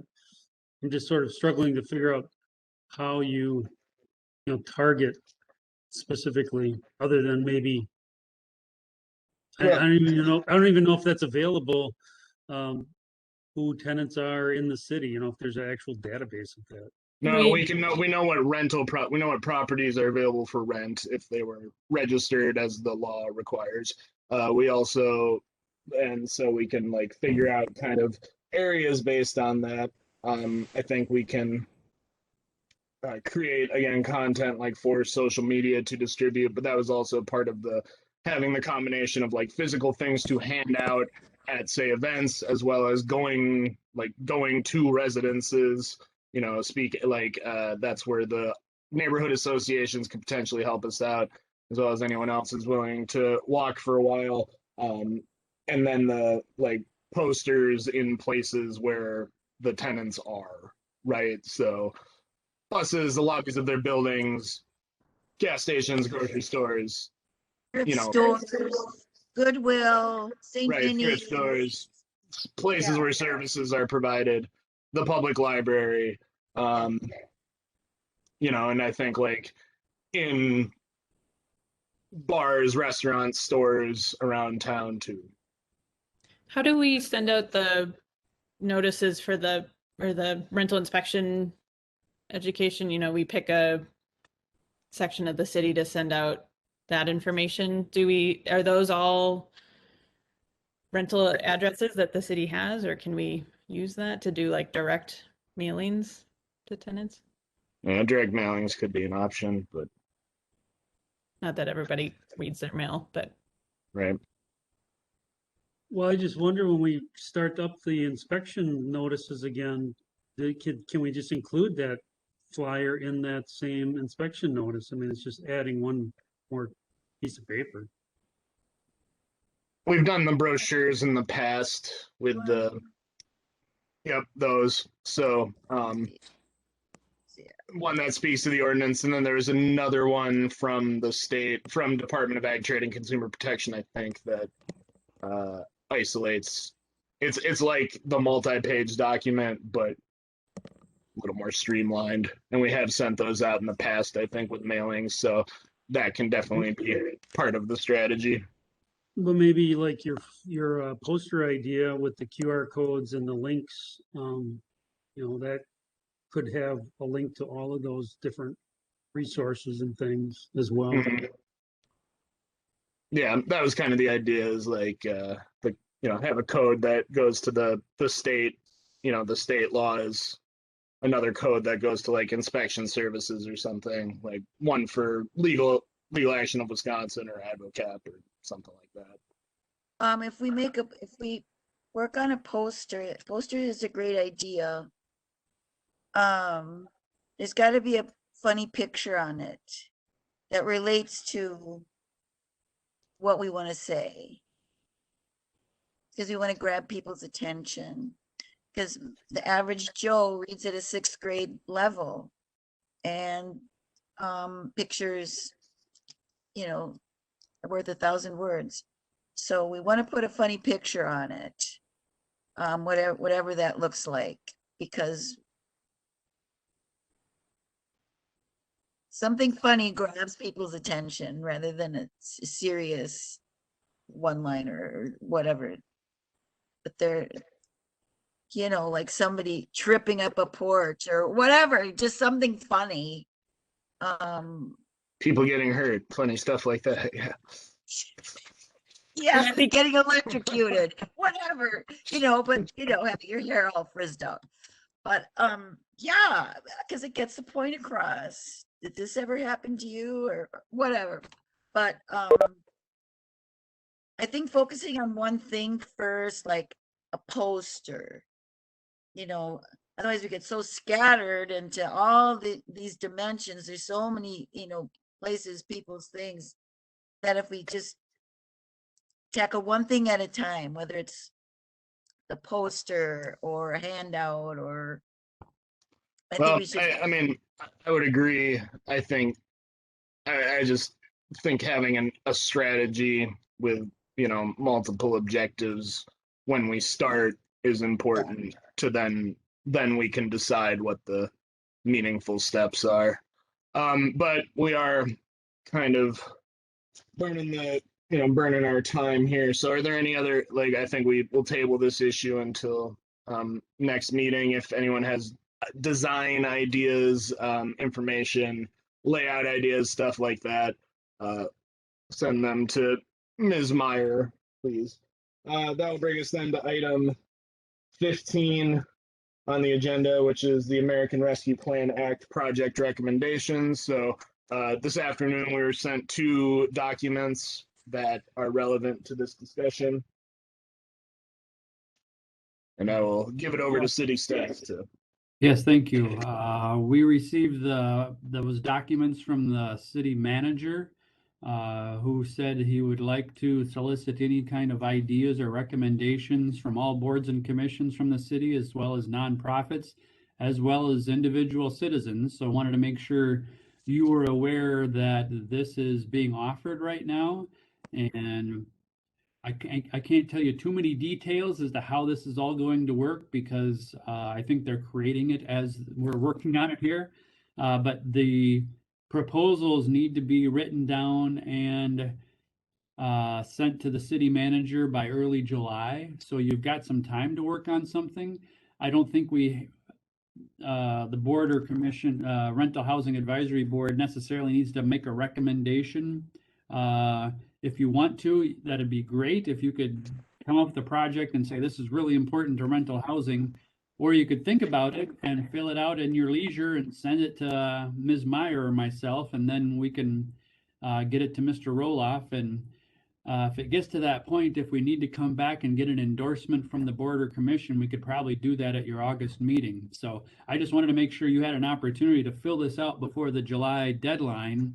And then I'm sure Mr. Roloff and Mr. Van Gompel and the city council will figure out exactly how they're going to sort through all these projects or ideas on how to spend the approximately $20 million that the city is receiving from the Department of the Treasury.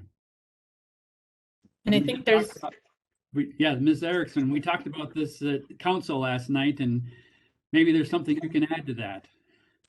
yeah, and I think there's going to be a online survey potentially through Polko. So if people prefer that option, the city manager did also say that there will be 3, I think, in-person input sessions, that if people would rather come to an input session, share their thoughts. There's a few different options at different times of day. I can send this to Anna if you don't already have it, but the first one will be June 17th at 10 a.m. Second one, June 21st at 2 p.m. And then the third one will be June 23rd at 6 p.m. So I think more information will be coming out about those if people want to come and participate. In terms of project recommendations, I sent my letter after our last meeting to Mr. Roloff. He responded that some of the things were, or he was interested in pursuing some of his response didn't make too terribly much sense to me, but he said he was interested in pursuing some of the things, but would also want to hear what any of the projects we would want to take up. So did anyone, Ms. Garrett, I know you probably didn't see that letter. We can forward that to you. But does anyone on the board, did anyone who was here at the last meeting have a chance to look over those recommendations further?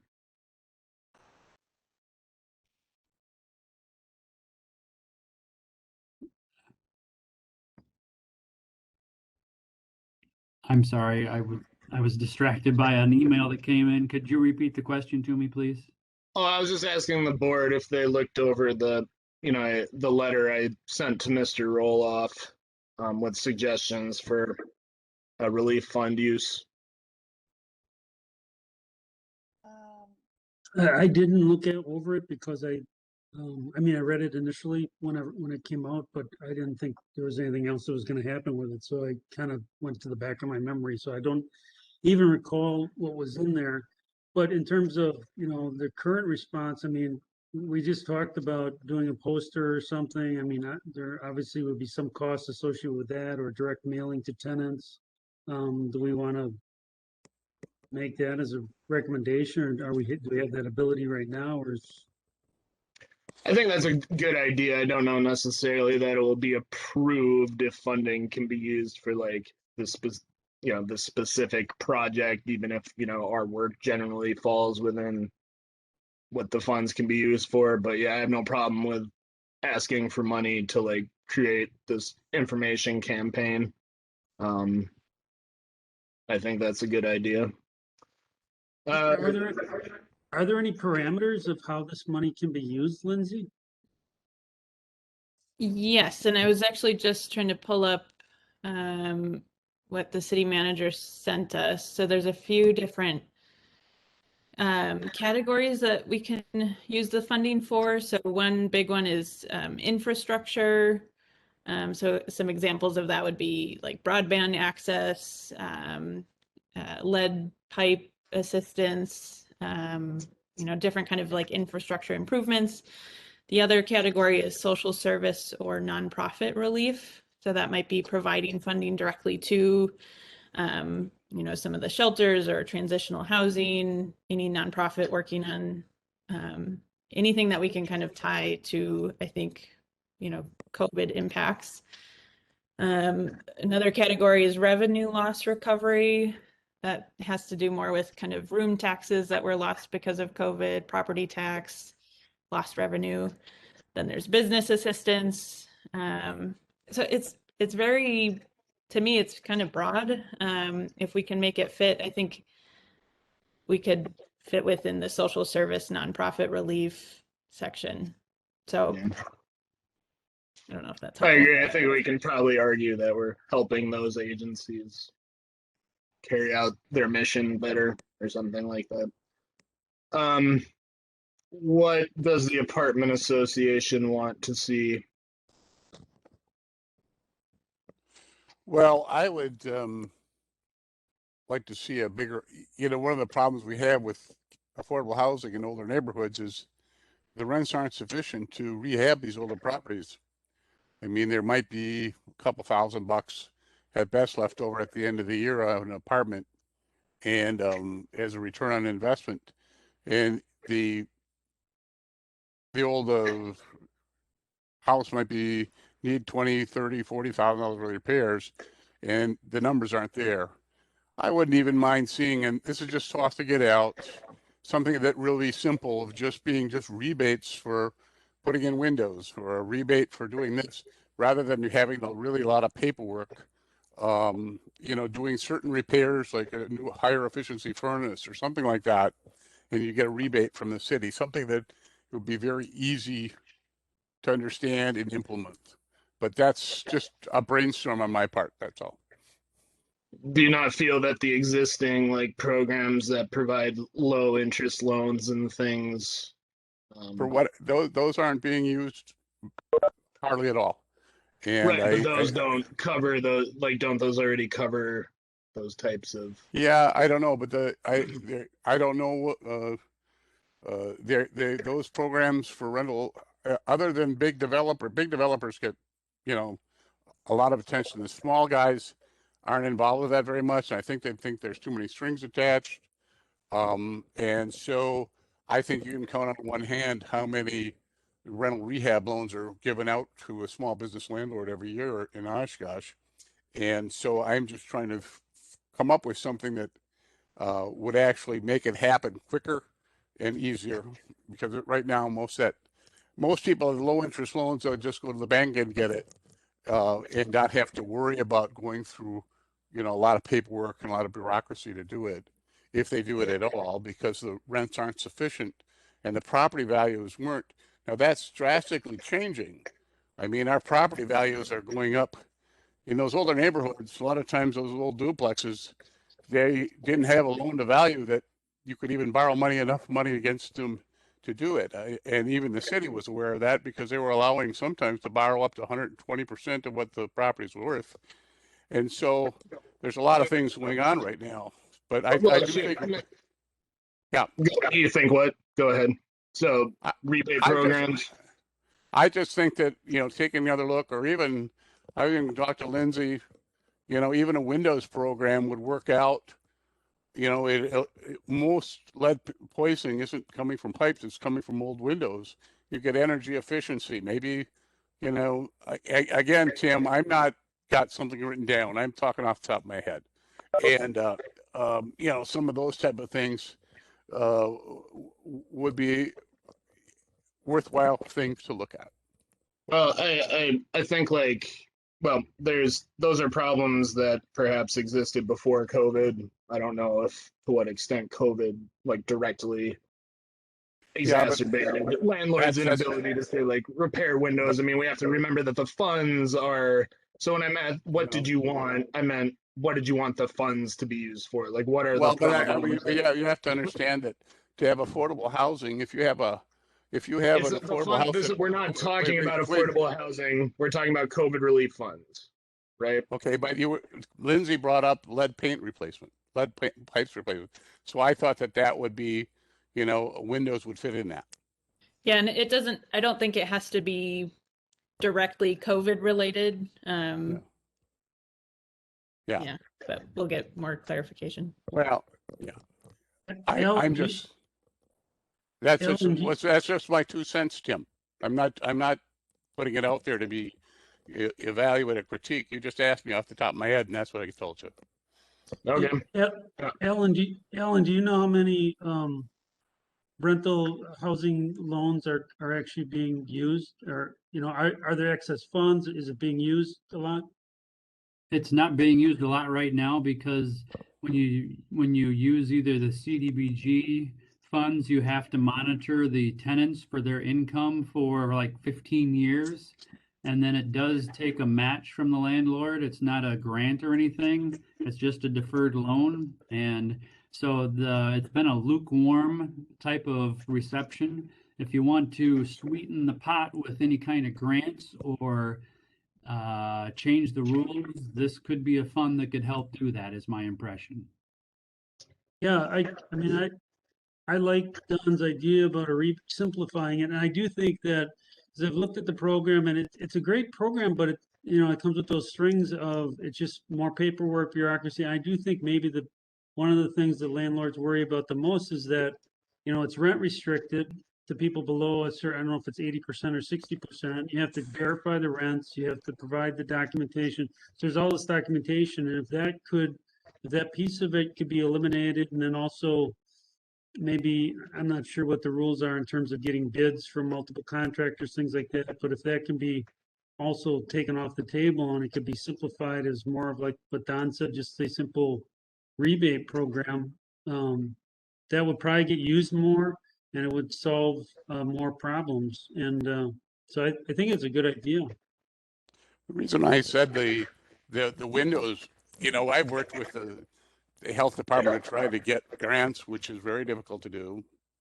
But in your older neighborhoods, there's definitely the census tracts with high lead paint in windows. Obviously, the property values are very low, and there's always that thing in the back of your mind that somebody could get lead paint poisoning, whatever. I think that would go a long ways to investing in some of these older neighborhoods to get rid of that. And you'd get the energy efficiency at the same time, which would also make affordable housing more affordable. So that's just again, it's just off the top of my head because when Lindsay said before, they're talking about lead paint replacement. Well, windows are a much larger source of lead paint poisoning than the laterals are.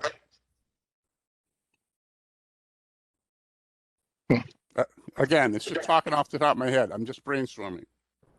I made several recommendations specific to landlords in my letter.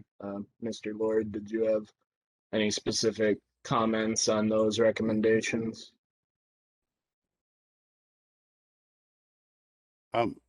No. Nothing. Which one do you think was the best? Well, I read that a month or so ago. You had it mostly was related to COVID relief, and I think COVID relief is pretty well covered in a lot of different programs. So I think that that money best used somewhere else. Okay, so there's no COVID, there's no issues there's no issues pertaining to rental housing that relief money can be used for that were spurred on by COVID.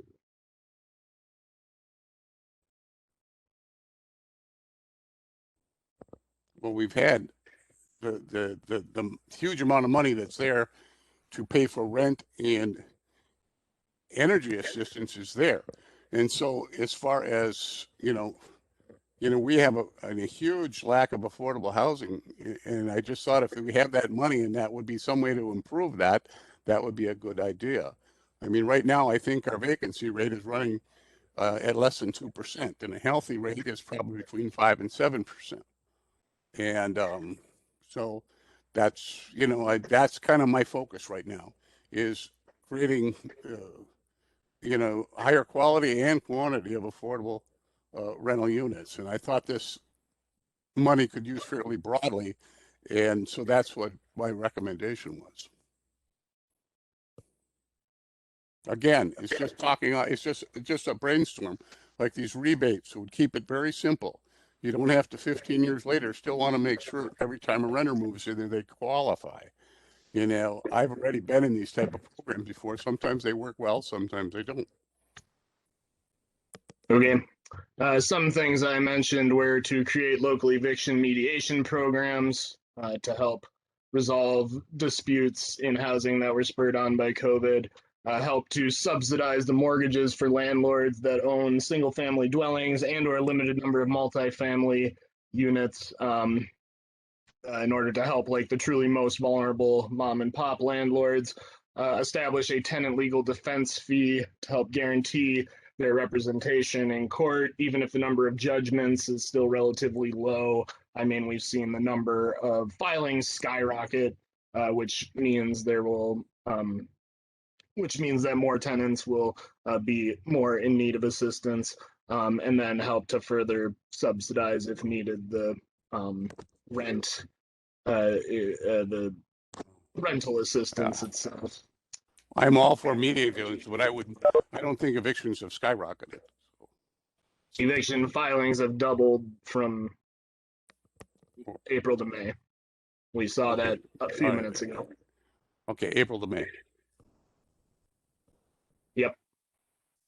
I do think that the foreclosure, the funds to help against foreclosure is an interesting concept. I don't know if there's a problem with it yet.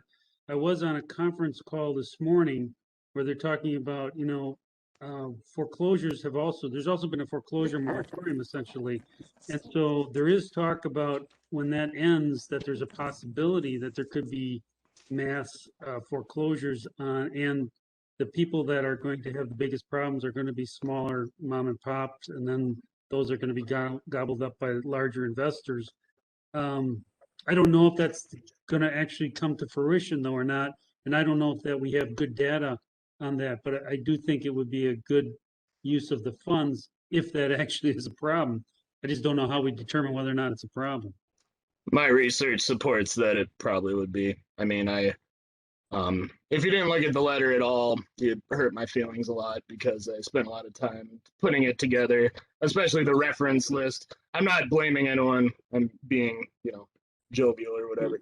The reference list. I did read it. Here it is. I did read it Got it. too. Well, the reference list at the end, lists all of the sources that I cite, and that is one of the things that the literature focuses on is preserving, stabilizing mom and pop landlords, specifically for the reasons that Todd said, as well as they're going to be the most vulnerable, they're the most vulnerable. And if they are key to providing affordable housing, then stabilizing them is going to be important. Well, Tim, on that note too, I would love to see more help for the small landlord. One of the problems with small landlords is that they're really not trying to make much money, and that keeps their places affordable if they're making anything. They might be a couple apartments they got above business or what have you. So they aren't keeping their eye on it as well because it's not really a source of revenue for them. But, training those folks would be important and retaining them. The average landlord in Wisconsin only owns 2 units. So, there's only been so much focus they can give because they could probably make more money, working a few hours at a store or McDonald's every week than they could as a landlord. And so their focus isn't as well as it should be. But yet they're still available as a source of housing. So anything to help the mom and pop, I'm in favor of. So with this, so if we go down this track of foreclosures, would that include like non-landlords, so that people can stay in their homes and not become renters and there's no rentals available? I mean, so it would make sense to help with foreclosures with not only landlords, but the average person who was a homeowner and may be losing their home. I mean, I like the idea. Well, I mean, we are us suggesting that small mom and pop landlords be protected or have access to funds does not exclude anyone else necessarily. Like, I don't think we don't need to at the risk of sounding crass, right? We're trying to focus on the housing providers here, right? Like, yes, all people should be able to ideally all people, no one should risk like foreclosure as a result of COVID right now, but because we don't want any more renters out there. I mean, we're the rental housing advisory board, so that's another piece of that, is that do we want more renters out there when there's no housing?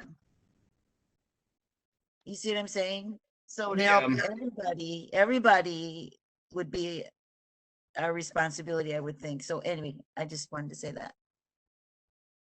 fair enough. Ms. Garrett, did you have a question? Your hand was up or no? Okay. I was just asking if I would be able to get that letter. Yep, I will forward it to Anna or Ms. Meyer. Can you forward that to Ms. Garrett? Thank you. Thanks. So, if you have your recommendations, you have the paperwork you need to get them to the city manager. This brings us then to item 16, other business. I don't really see how there can be. We've talked about all of the business, but I've not heard back about farmers market dates yet. I am pursuing follow-up, but I will let you all know when I hear. Anything else? August then, we will have another AdvoCap rental assistance update. We'll hear from inspections and social media. We'll talk about eviction data again. We'll hopefully have an affordable housing, like the study to talk about, or it'll be close then. And we will discuss recommendations for ARPA as well as further discussion of the public information campaign. Did I miss anything? Can't think. What? Never mind. Oh, okay. Someone tell us who. I'm sorry. When is, just so I'm kind of understanding, when is the decision being made? Because I know I watched like some of the previous sessions, and you guys have been talking about the public information campaign. So is it right now we're just still in the planning kind of idea phase? If I'm understanding correctly. Yeah, Okay. correct. So this was just sort of developed last meeting as an alternative to the tenant bill of rights. Got it. Okay. Which Thank I developed, proposed, and then ultimately withdrew. So. Got it. Thank you. I'll entertain a motion to adjourn then. I move make to a motion. adjourn. Linda, do we have a second? Second. All in favor? Or roll call vote, I guess. Erickson, Aye. Garrett, Aye. Gulan, Aye. Hutchison, Aye. Javaltis, Aye. Javaltis, Aye. okay, Lord, Aye. and Ernst. Aye. That concludes our meeting. Thank you, everyone. We will see you in August. Stay cool.